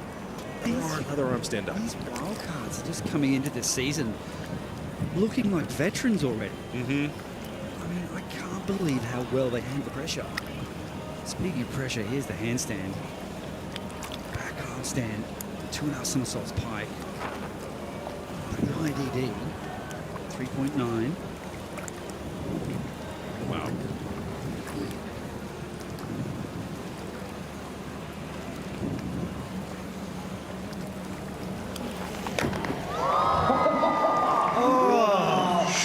Some wild card magic today. I haven't seen a splash in a lot of dives. Usually you see one kind of heavy landing. Yeah. Nothing. Zero.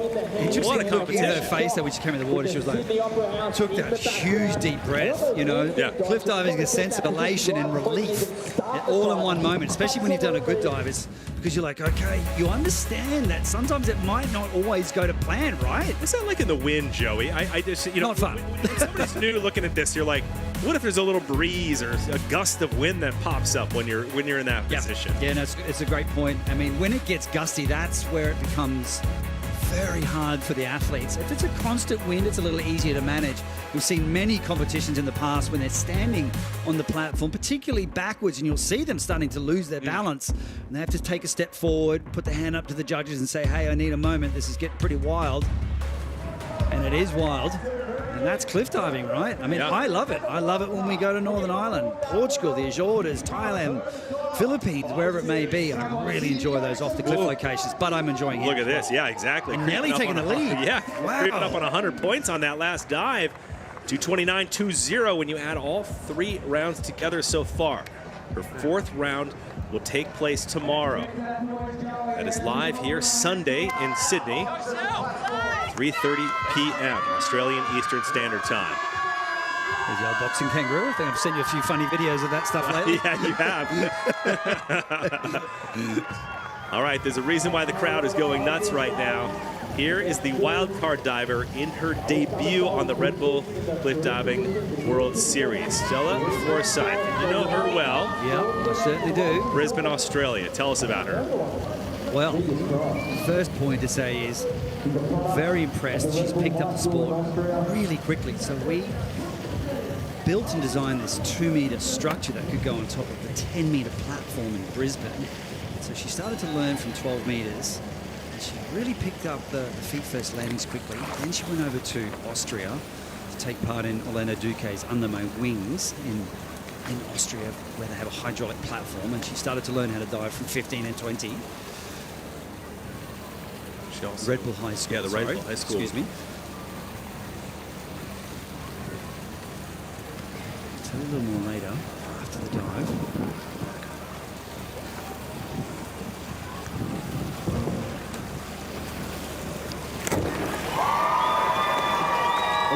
There you go. Yeah, very. He's loving it. There's a mum, Merwin. I spent a lot of time talking with Merwin. We had to get Stella prepared for the Junior World Championships, which took place in Brazil, where she placed second as well. Let's talk about that Red Bull High School, though. Yeah. We've seen a lot of wildcard divers do extremely well from that camp. Yeah, That took place last year in Bosnia. Yep. Yeah. So she's had a pretty interesting year, like we were saying, diving from that 2-meter structure from 10 meters, then going to Austria, and then she went over to Fort Lauderdale, where she really completed her full list. So she got 5 cliff dives or high dives done from the 20-meter platform within the space of about 3 or 4 days. It was just phenomenal. So we know that she's now also got the ability to perform higher degree of difficulty dives. But the point that I'd like to make here is being able to control these back double twists, although not high degree of difficulty, getting the rotation right is so hard, and she's done a fantastic job with that. 5 judges hoping not to get seasick in that pontoon, throwing up the scores, the high and the lower toss. She'll keep 3 7.5s multiplied by the degree of difficulty. So 208.10. So solid for the 17-year-old to be in 5th place at the moment. Really going to be in the middle of the pack coming into the 4th round. And there's Rhiannon Iflin. Look at the view. She's loving it. The 8-time Red Bull Cliff Diving World Series champion. She will dive last. She will be presented her 8th King Kog Healy trophy that she already earned by virtue of points after the last stop in Antalya, Turkey. Now she's just here to party. Absolutely. But yeah, it's a great feeling. Yeah. Having that pressure off your shoulders and knowing that you're going to hold the King Kai Kelly Trophy after tomorrow. All right, here's Maria Paula Quintero for her third round dive. Quad half, big dive.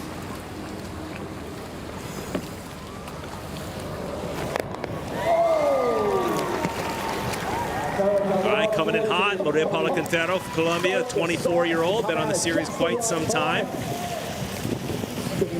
Youngest diver ever to earn a permanent diver position on the Red Bull Cliff Diving World Series. You know, she's not, I was looking at her results, you know, she's never really like right there on the podium in the top 3, but she's also not at the bottom of the pack. She's not right there in the middle. Yeah. And when you have many like 6th, 7th, 8th places, that rolls up to decent points. Yeah. Right? Yeah, So, it does.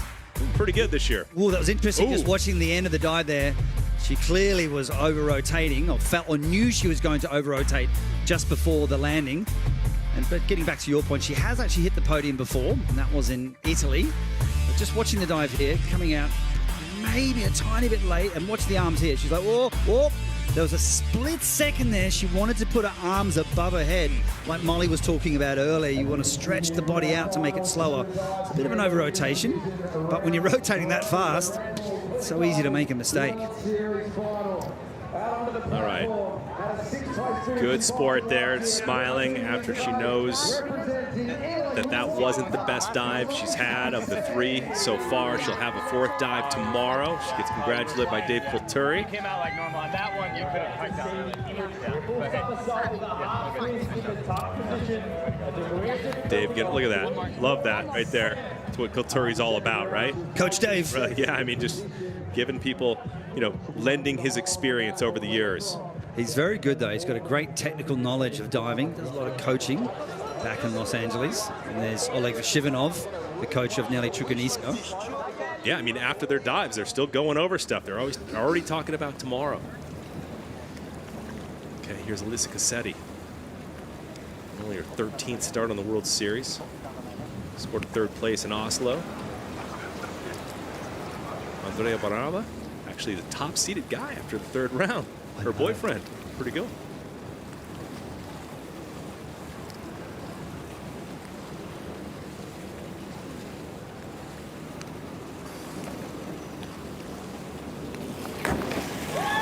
All right, Lisa Cassetti putting one in. Barnaba digs it. You were talking about the timing, Joey. You and I were sitting by the water yesterday, and you were looking around. And you're like, wow, look at these waves coming in. I mean, there's no.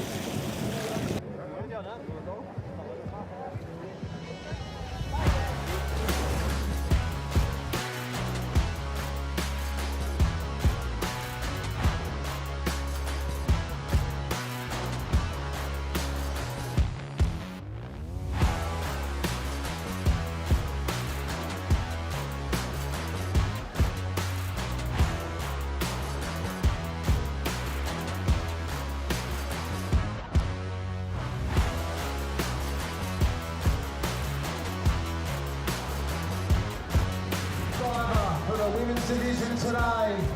I want you to make some noise. I want them to hear you over on the Opera House steps for our next diver, the 8-time world champion from Newcastle, Australia. It's Rhiannon. Let's go,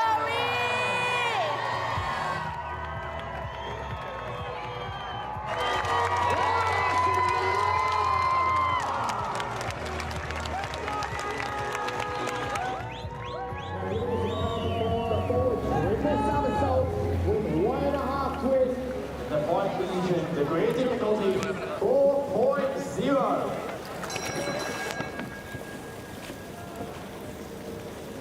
Guys, I'm running.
first position on 240.9. Tell you what, there's no surprise, our world champion is up the front. That's quite up there, isn't it? Absolutely. Points, but with top five up there. Well, on nearly to finish with there in second place. Then in seventh, we've got our own Walnut, Stella Forsyth, and 208. As we said, it goes wild up. There's only 4 miles. The order of the event, and the fight to be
All right, so we apologize for the technical difficulties right there, freezing things up, but the competition continues here from beautiful day in Sydney, Australia, and the 8th stop of the Red Bull Cliff Diving World Series. And the final stop, Trace Worthington alongside Joey Zuber. We've knocked down 3 rounds of the women. We're going to get into the men's 3rd round momentarily, Joey, but what a spectacular day here for the 3rd round. The 4th round will take place tomorrow, by the way, and that begins at 3:30 p.m. here Sunday in Australia, Australian Eastern Standard Time, which is 4:30 a.m. GMT on Sunday, 9:30 p.m. in Mountain Time in the States or North America. So tune in, check it out, ESPN Plus live in the States. The start list for men's round number 3 will kick off with Garcia. And right on down there, some great names. Hayden Heslop, the guy who is in the running for the King Kong Healy Trophy. He'll dive number 3, so you'll want to check him out. How about Andrea Baramba? Oh, man. Huh? I mean, he's leading the way. Yeah. And backing it up after that stellar performance in Antalya, Turkey, where he scored a whole bunch of 10s from the judges and hitting the podium with relatively low degree of difficulty. He is the future. Keep an eye out for Andrea Barnaba. So again, spectacular day here. The Sydney Harbor, the world's largest natural harbor. There's sharks in here. Sometimes A couple there's sharks? There's all kinds of dangerous things here in Australia. Yeah, forget the sharks, as I always like to say, I want to be down there on the water on one of those boats. What a day. Sun shining, world-class cliff diving, spectacular views as we get set to watch Miguel Garcia from Colombia.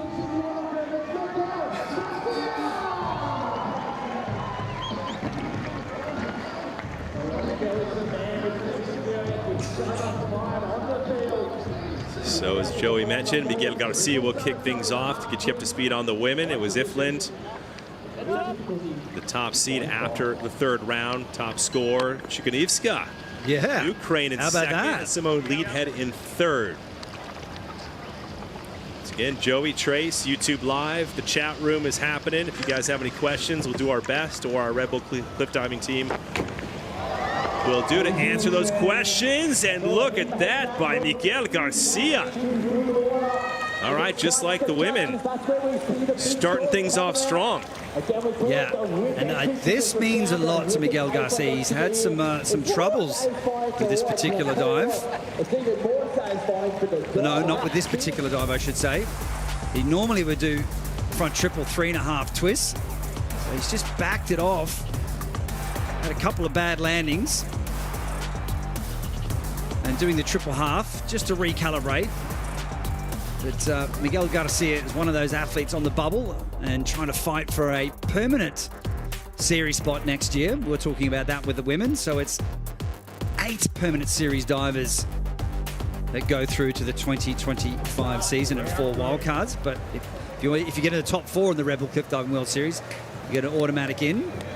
Couple people asking where the judges are from. I like that question. Well, Anka Piper, our head judge, she's from Germany. Jeff Arbin, he's a fellow Aussie right here, local boy. So, and Cyril Mechican is from France, former diver on the World Series. Antonio Martinez, our Mexican judge, and then Simone Latimer of New Zealand. And I used, yeah, exactly. Great group. You know them well, Joey. I used to compete with Cyril doing competitions, and then I did quite a few high diving shows with Jeff Arbin. He was pretty fun to work with, let me tell you. Dave Colturi coming up next. Somebody's also asking, a particular person, any chance we get to see Trace and Joey dive? Well, we could revisit some older footage where we're diving really well, but no matter. Actually, do you know what? We'll figure it out. Maybe we do a tandem. We'll do a little tandem bommy. Yeah.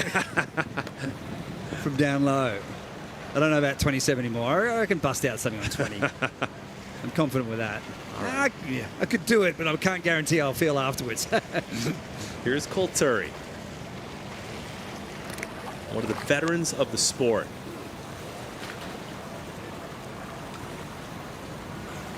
He's struggling with some injuries at the moment. Molly was talking about that. So we're on the brisk, we're on the point of having some shoulder surgery again. Hopefully he doesn't have to do that, but he may have to.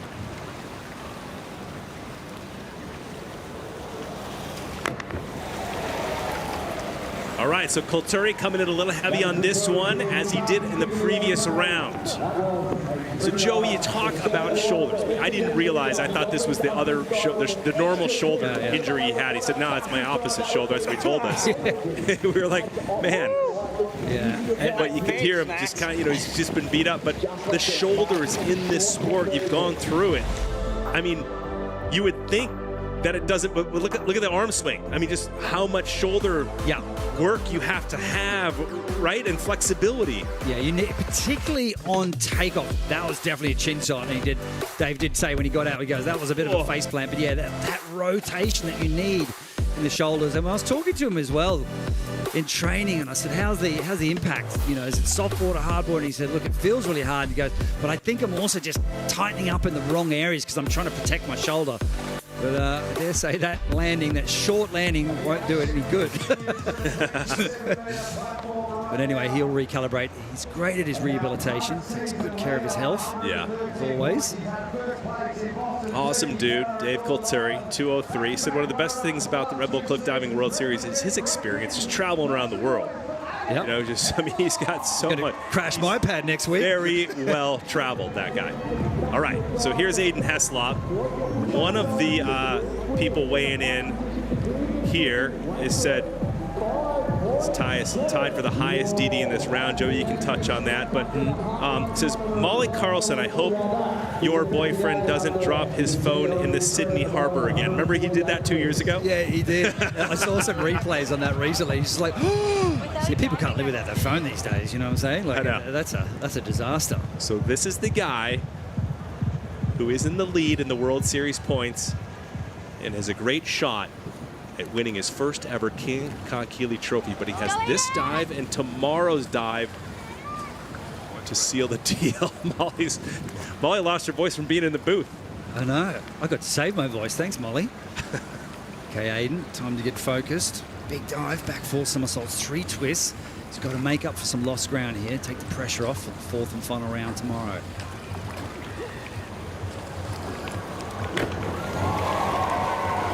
And there it is. Heslop still a little bit heavy there. Coming in, perhaps one of those waves. Look at the waves coming in, Joey. Yeah, man, it's getting choppy. I guess it really isn't wave. You're right. It's just choppy. When you look out and everybody, all these boats are rolling in to watch the event. Yeah, I mean, mixing it up. We've also got all the ferries that go to Manly as well from Circular Quay. So when they're coming through, you get these big ferries and those waves come through and they just smash against that vertical wall. So the waves can't really dissipate, right? So normally you have that kind of angled, banked shore that helps kind of dissipate the waves. You got to watch out for that. And sometimes when you're in locations like Portugal, where you've got these big open seas, Rhiannon's really good at that, at reading the ocean and reading the surf. And you can see those sets coming in. He just waits for it to kind of die down a bit. But he definitely, he landed right between those waves right there, but a little under-rotated. Not a bad dive, but not a great dive. But he's got high DD, so hopefully that'll just nudge him up a little bit more. But as I said earlier, he's been plagued with that injury with his glutes in his back. Yeah, low scores for Aiden. He's going to be disappointed. Okay. Puts him in the lead, 226.0. Again, placing, Molly and I were talking about this, placing doesn't mean much. It's really the points that you're looking at. Because you could be in first place, but the guy in 8th might only be within 10 points of you. Right? Correct. So, men's platform. 27 meters, 90 feet off the Sydney Harbor. Beautiful day. Trace Worthington next to Joey Zuber. Thanks for joining us. 3 rounds of women complete. Their 4th round will happen tomorrow. We're in the middle of the men's 3rd round. So look at Yolo Martinez. YOLO. You're going with YOLO now. Did you hear me talking about that? I did. I'm going to the YOLO now. Yeah. I'm done. Zanny always says that. Well, there you go. Zanny. Xanthia Panisi. Yeah. We call her Zanny. Like, YOLO. Well, he's earned it now. He's, he's crushing it on the series. We'll call you whatever you want to be called. 5th overall, so he's kind of learned, he's earned that, sort of little that name. Yeah. Now he's in that mode, right? Call him Chingon, champion, Spanish. Oof. Look how high that is. That's awesome. Awesome perspective.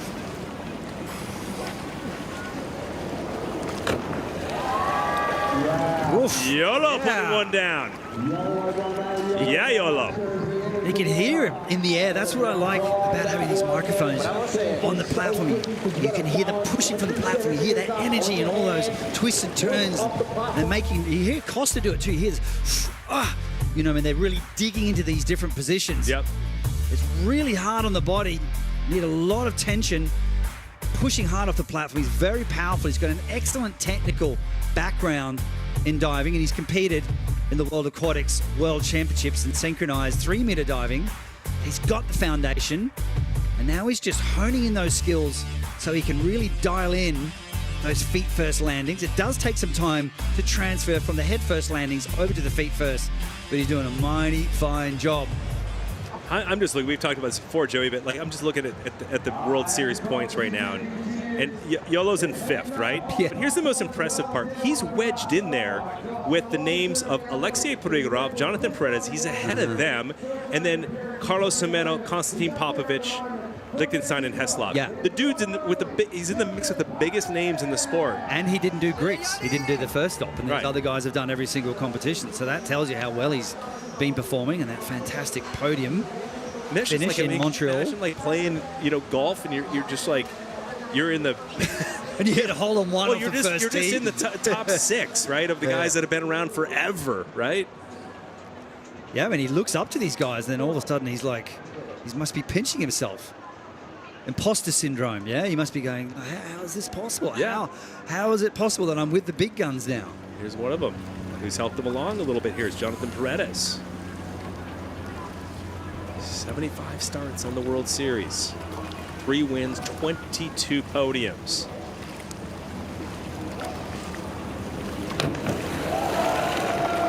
There he goes, Johnny. Now, the expectations when Johnny hits the water is always to not even see any splash. That could be good and bad, right? Because judges, after all these years, are used to seeing him, right, do the drill. Yeah, I mean, that was a really nice dive. I mean, just a little bit of a kaploof entry, I like to call it, the kaploof. I'll bring that term back in again. But like he said, if he doesn't smoke the entry, you're like, hey, something wrong? What's wrong? Hey, what's going on? Good clean twist, little split of the legs in the middle. And here's what he does well. Yeah, a little over-rotated, yeah? So he just was, I like to say, cooking with a little too much gas, a little too much chili.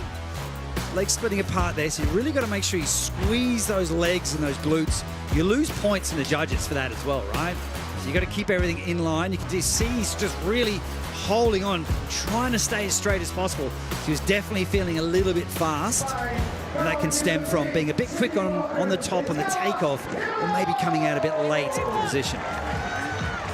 91.65 on that third round dive, right? You add that together with the first two. Paredes, 235.25 for the 2017 King Kahekili Trophy winner. One of 5 men to win that trophy. Most likely there will be a 6th name etched on that after tomorrow, and that name will most likely be Aiden Heslop. I'm with Molly. I'm digging the beard. Yeah. I'm loving it. It's looking pretty intense. Carlos Jimeno. It needs to be intense to do this dive. Hey? Back 5 somersaults tuck, busting out the quint. You hear the big boats cruising by. Yeah, the big ferries in the background there.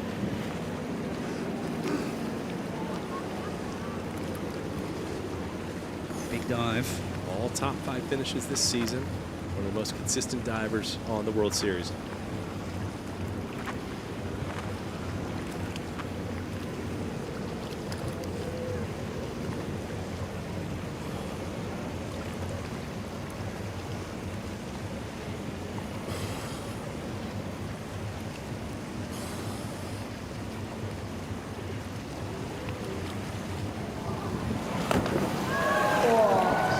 Lots of flipping going on by Jimeno, who sits number 4 in the overall World Series points coming into this final stop of the season here in Sydney, Australia. Trying to protect that spot, secure a permanent diver position for next season. What's he got there?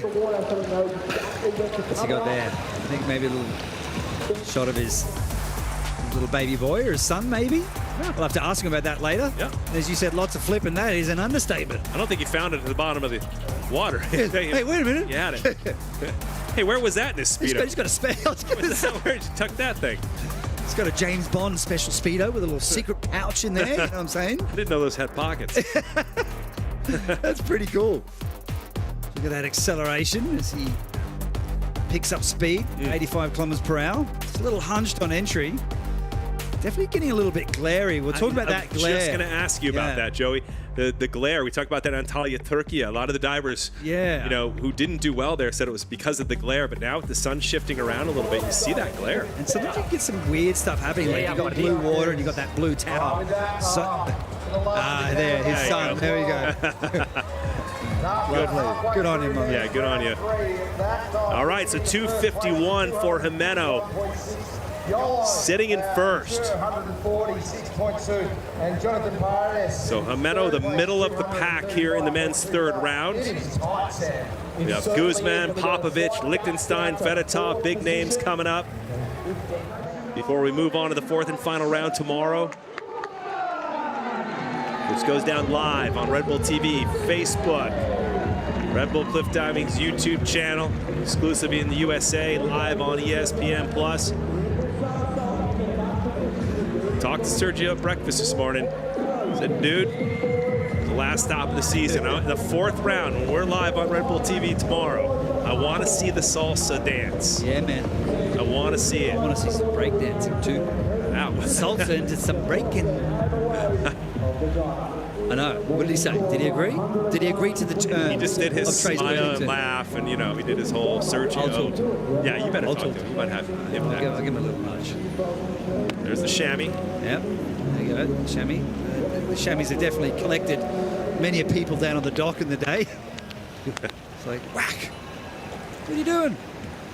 Chamois to drive the legs, and you really need dry legs on a dive like this, right? Reverse, 4 somersaults in the tuck positions. That's the ball shape, so he's going to have to leap up, move forwards, rotate backwards, but grab onto his shins really tightly with his hands. So you've got to have that kind of tacky, sticky surface on the legs, otherwise you can slip out. You don't want to do that from 27 meters. It's like me doing yoga. My hands are always slipping off my shins. Or playing pickup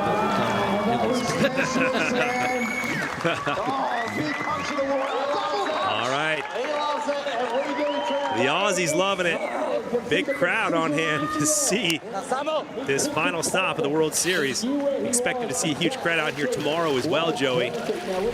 You Aussies know how to throw a party. Oh, of course we do. Oh, yeah. Well, the Mexicans do too. Yeah. They're professionals. No, but the team here has done a spectacular job getting this cliff diving arena ready. Great shots of Sergio as he jumps up. Good elevation from the platform. Huge head movement. He's got that big flick to help orientate himself to see the water every time he passes by. So you're counting the somersaults. It's called spotting.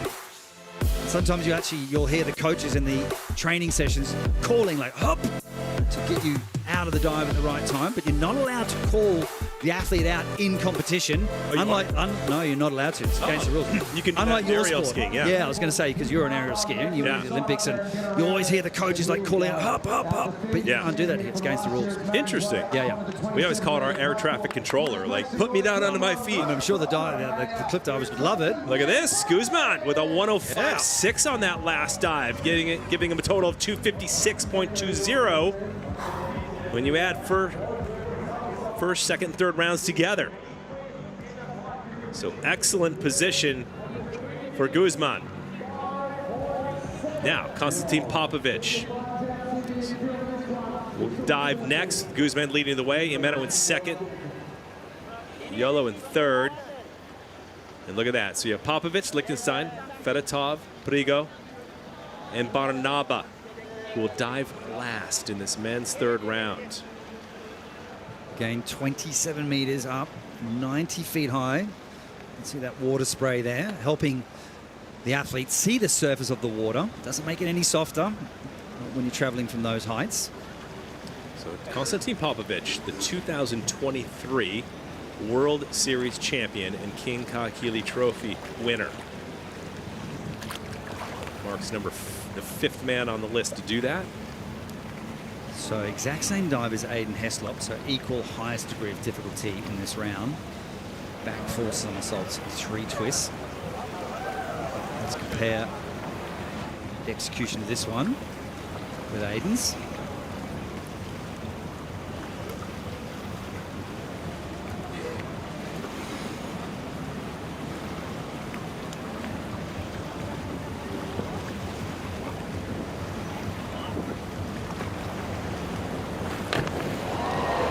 There we go. Konstantin Popovic. He's a scrappy one in the air. Yeah. Usually see him entering a little bit cleaner than that. It's been an interesting men's competition. So some of these bigger dives, we would expect to see some better entries, but there has been some mis-entries. Maybe some of it's to do with the chop. Some of it's obviously to do with small errors in the dive. Some of it stems from the takeoff. It's a little short of vertical, so he didn't quite finish the rotation. It needs a lot of power. Look at those arms swinging up to generate that rotation. Could have got the arms up a little higher. Legs pulling apart a little. This is where he has to really dig deep and be careful about the come out point when he comes out the dive. Looking at the water, bending a little and just a little short of vertical. Yep. Not by all that much, but if you're off by the smallest degree, it can really kick up that splash. Not a bad dive by any means. He won't receive like those 8s and 9s. We can see the scores there. 119, 273.30. Now, when we talked to him yesterday, Molly alluded on it as well. He understands that he's most likely not going to go back-to-back seasons and win the King Kahekili Trophy for this season. He knows Aiden's probably got that locked up by virtue of the points. So then he refocuses, typical Costa style, right? He's like, well, now I have to beat James Lichtenstein. I want that second place position. And not only that, but I want to win the final stop. Yeah. You know? Yeah. Means a lot.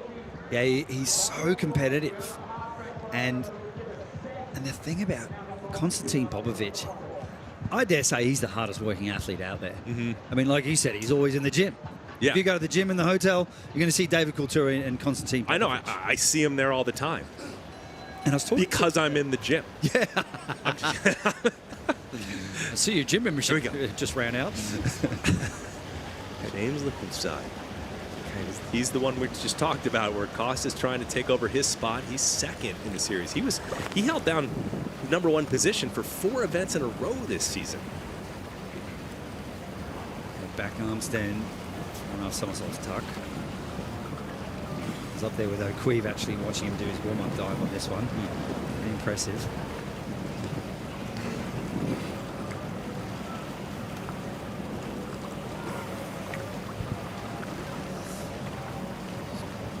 Be steady.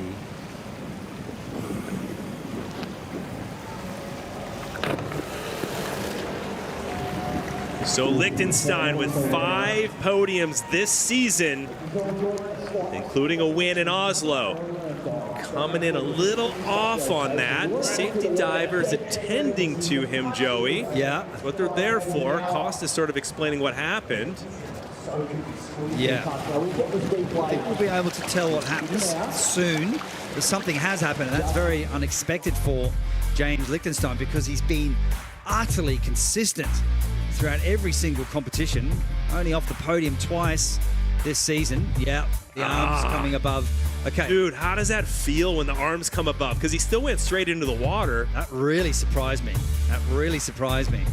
And here's the deal, right? If your hand is above your head on the landing, maximum score of 4.5. So I dare say you'll see some 3s and so forth on this particular dive. Why does that happen? That is a penalty showing that you're out of control. So that means that he felt like he was rotating too far. So like I said, scores of 3s there for James.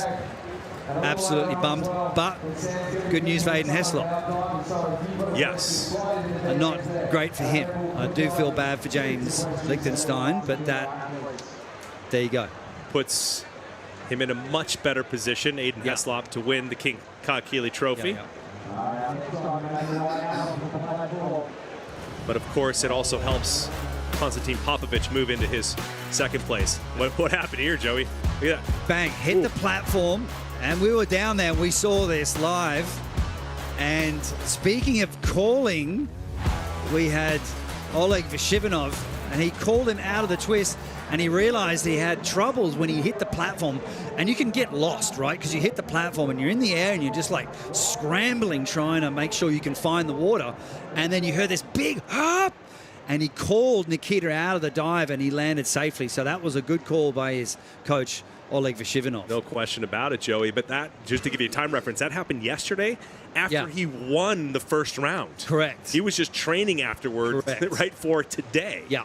And that went down. And we saw him at breakfast this morning. He had Band-Aids over the top of his feet. Yeah, he collected the top of his feet. But I don't believe I did speak to him. I don't think he's warmed this dive up. So he hasn't done this dive. Since then? Since he clocked his feet. So, and I was talking to Adi Hinchliffe, our Australian coach, and he was talking to Keita, and he's like, out. Away from the platform. So definitely a nervous way. All of the cliff divers really respect one another, so we want the best for Nikita.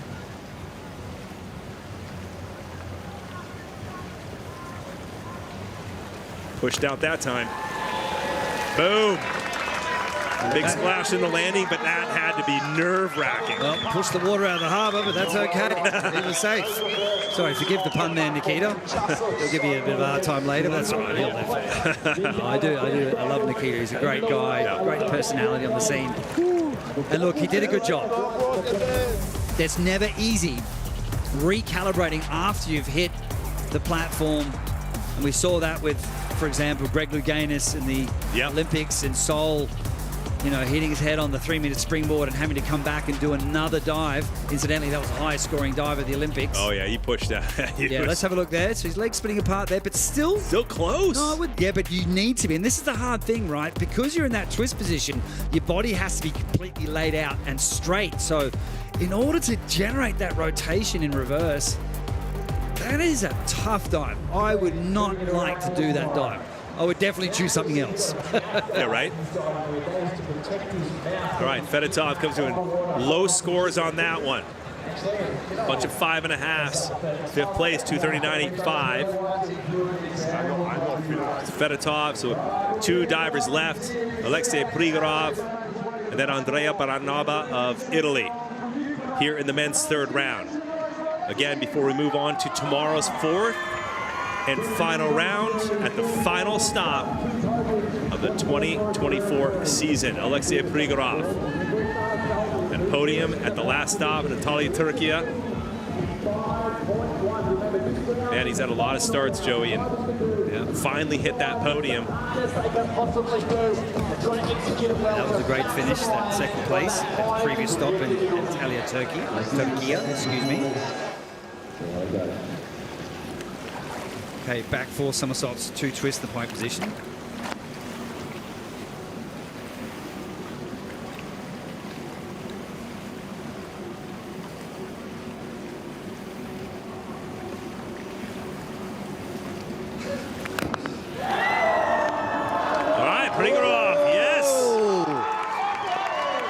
The boy gets it down. Yes. Thank you, guys. No, thank you, Alexei Prigorov, for a fine dive. You know it's a good dive when Costa gives a little clap and smile, right? He's like, yep, wow. Must have been my coaching that I did with him at the Gold Coast, eh? Wow. It's all Jay-Z in the house. No, all credit to Alexei Prigorov. Yeah. Looking at the jump here, wrapping into the twist, holding on that pike, and he just pounded that entry, impressing the judges with that finish. Great stuff. No, he really needs to finish strong in this season. He's had, as you were saying, he's definitely had some up and down moments, some really hard landings. His back seized up in Causeway Coast and Northern Ireland and really took a hard hit there. Yeah, up and but down. He bounced back. I mean, take some credit. What did you lend him? What kind of advice did you lend him? Seriously. Don't stuff it up, mate. Just don't stuff it up. Don't stuff it up? Joey, don't mess it up?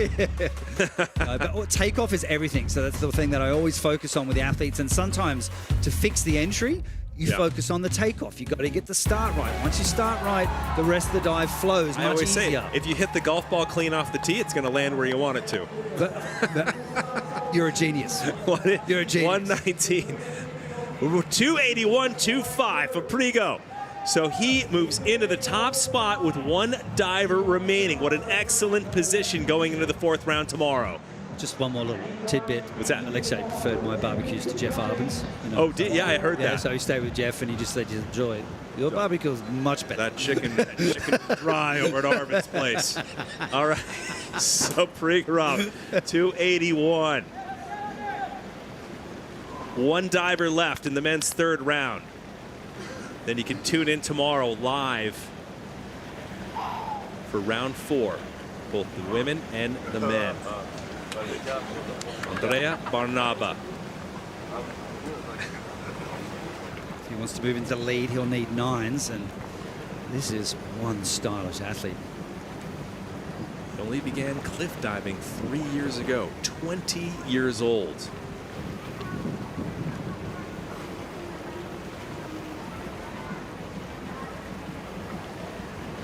Just taking a little moment to reset there.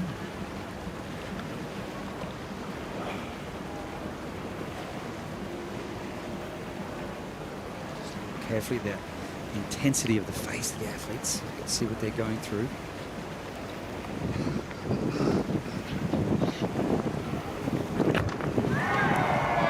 Oh, come on! Excellent dive by Barnaba, the 20-year-old coming off a podium finish, the first of his World Series career at the last stop, carrying that momentum here to the final stop in Sydney. Andrea just looked so focused before that dive. And we've been talking about this all season. When he just turns up the degree of difficulty dial next year, I will be very curious to see the outcome. That beautiful, stylish Barani. Yeah, Molly was talking about how, we were talking about how flexible his knees are right there by his nose. She's like, I don't even know how he gets his knees that close to his nose. Big, deep press, good elevation. Watch this, into the pike position, totally flat like a pocket knife. I mean, he's just so quick, so flexible. He just tapped in, came out again. So I'm curious if he's actually just going to add another somersault to that dive, which would be the dive that we just saw from Alexei Prigorov. But we're all set for tomorrow, Trace, right? 4th and final round. One more. All set. One more round to go for the men and the women. It's going to be exciting. We've got to stay tuned for It's been a long that. season, 8 stops in total. It all culminates here. 79 for that. So Barnaba right now puts him into 5th place. So something there that the judges see perhaps we may not have. But regardless, 2:48.40 for Barnaba, 5th place, which means Alexei Prigorov.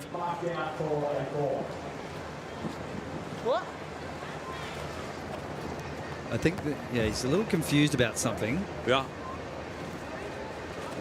Can't quite figure this out. Is it the at the dive? moment. Do you have to call your dive, Joey? And perhaps he didn't do the dive that he put on the list, or how does that work? Yeah, so before you do the competition, all the athletes will submit their dive sheets to the judges. So you'll specify which dive you're doing first, second, and third, and fourth. Okay. So everyone knows what they're supposed to be doing. But I'm not saying that's the reason. I'm just, sometimes there can be some discrepancy. So sometimes there might be a miscalculation, or maybe the wrong dive, or one less twist, or something may have been put down. But I'm looking at it, back 3 somersaults, 2 twists, 4.2. So he did do that dive. So I just can't quite understand what's happening. Oh, okay. So we just had some confirmation that the judges deducted 2 points because he stepped back off the platform. So that is what is called a balk technically. So he's actually saying right now, because I put my hand up to say, hey, I need to restart. Right. Normally that restart is given when it's very windy. So it was a little unusual that he did step back off the platform. And I don't... Yeah, they're talking about the wind. Well, why they work this out, Joey, round 4 tomorrow, Sunday here in Sydney. Did Andrea raise the issue of wind with you? And was there any wind when he was ready to dive? World Series final tomorrow. Oh my gosh.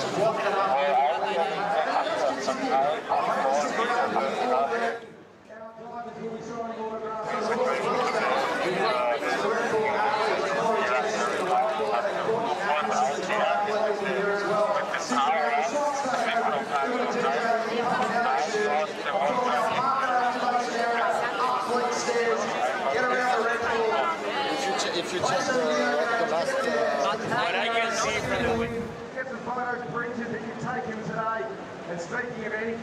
So this is what happened here, Joey, as World Series sports director and Hassan, Orlando Duque and Hassan worked things out. But tell us about what you were talking about. He put his hand up. Yeah, and so that is normally the case when it's windy, and that's what they were discussing. So it's usually given if it's a challenging condition, so it's unusual that he stepped back. And if it was a gust of wind, Eric was Orlando talking about the wind.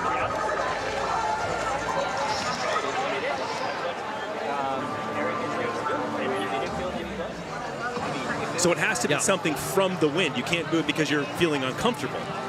Yeah, exactly. So it's technically a balk. Let's say, for example, I'll give you another example.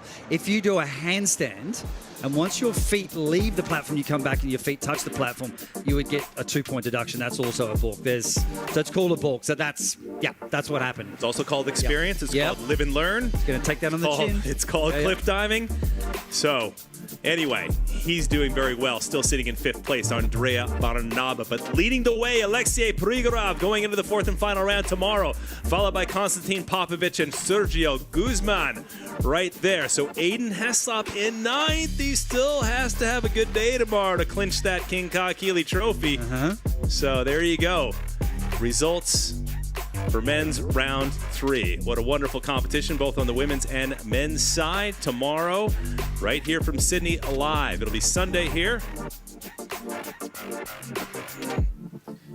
Keep you straight on the day and time. Round 4 begins at 3:30 p.m. That's 15:30 Australian Eastern Standard Time.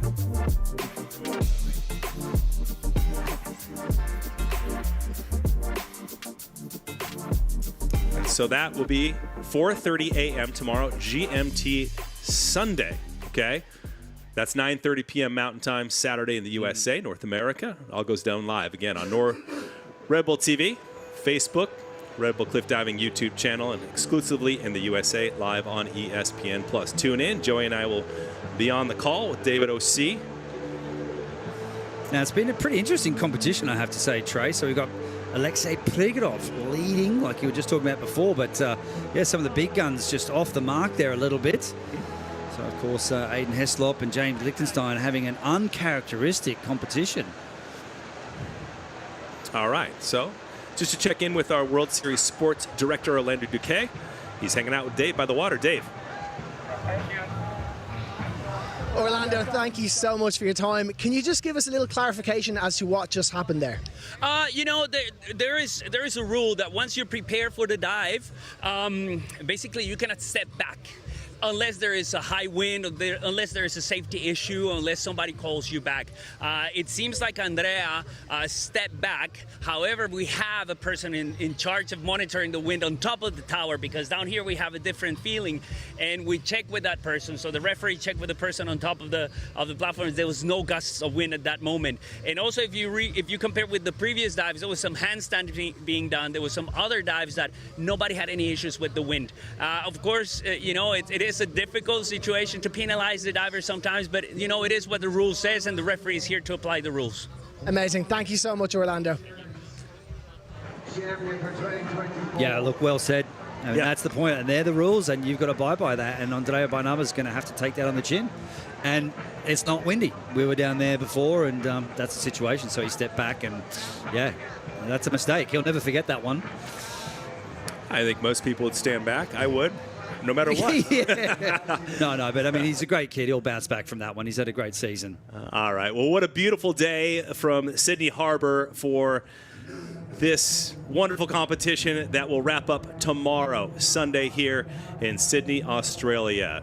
Fourth round goes down tomorrow. Go to redbullcliffdiving.com for the times and where it airs in your area. For David O.C., Joey, I'm Trace Worthington. You guys will see you guys tomorrow, live from Sydney.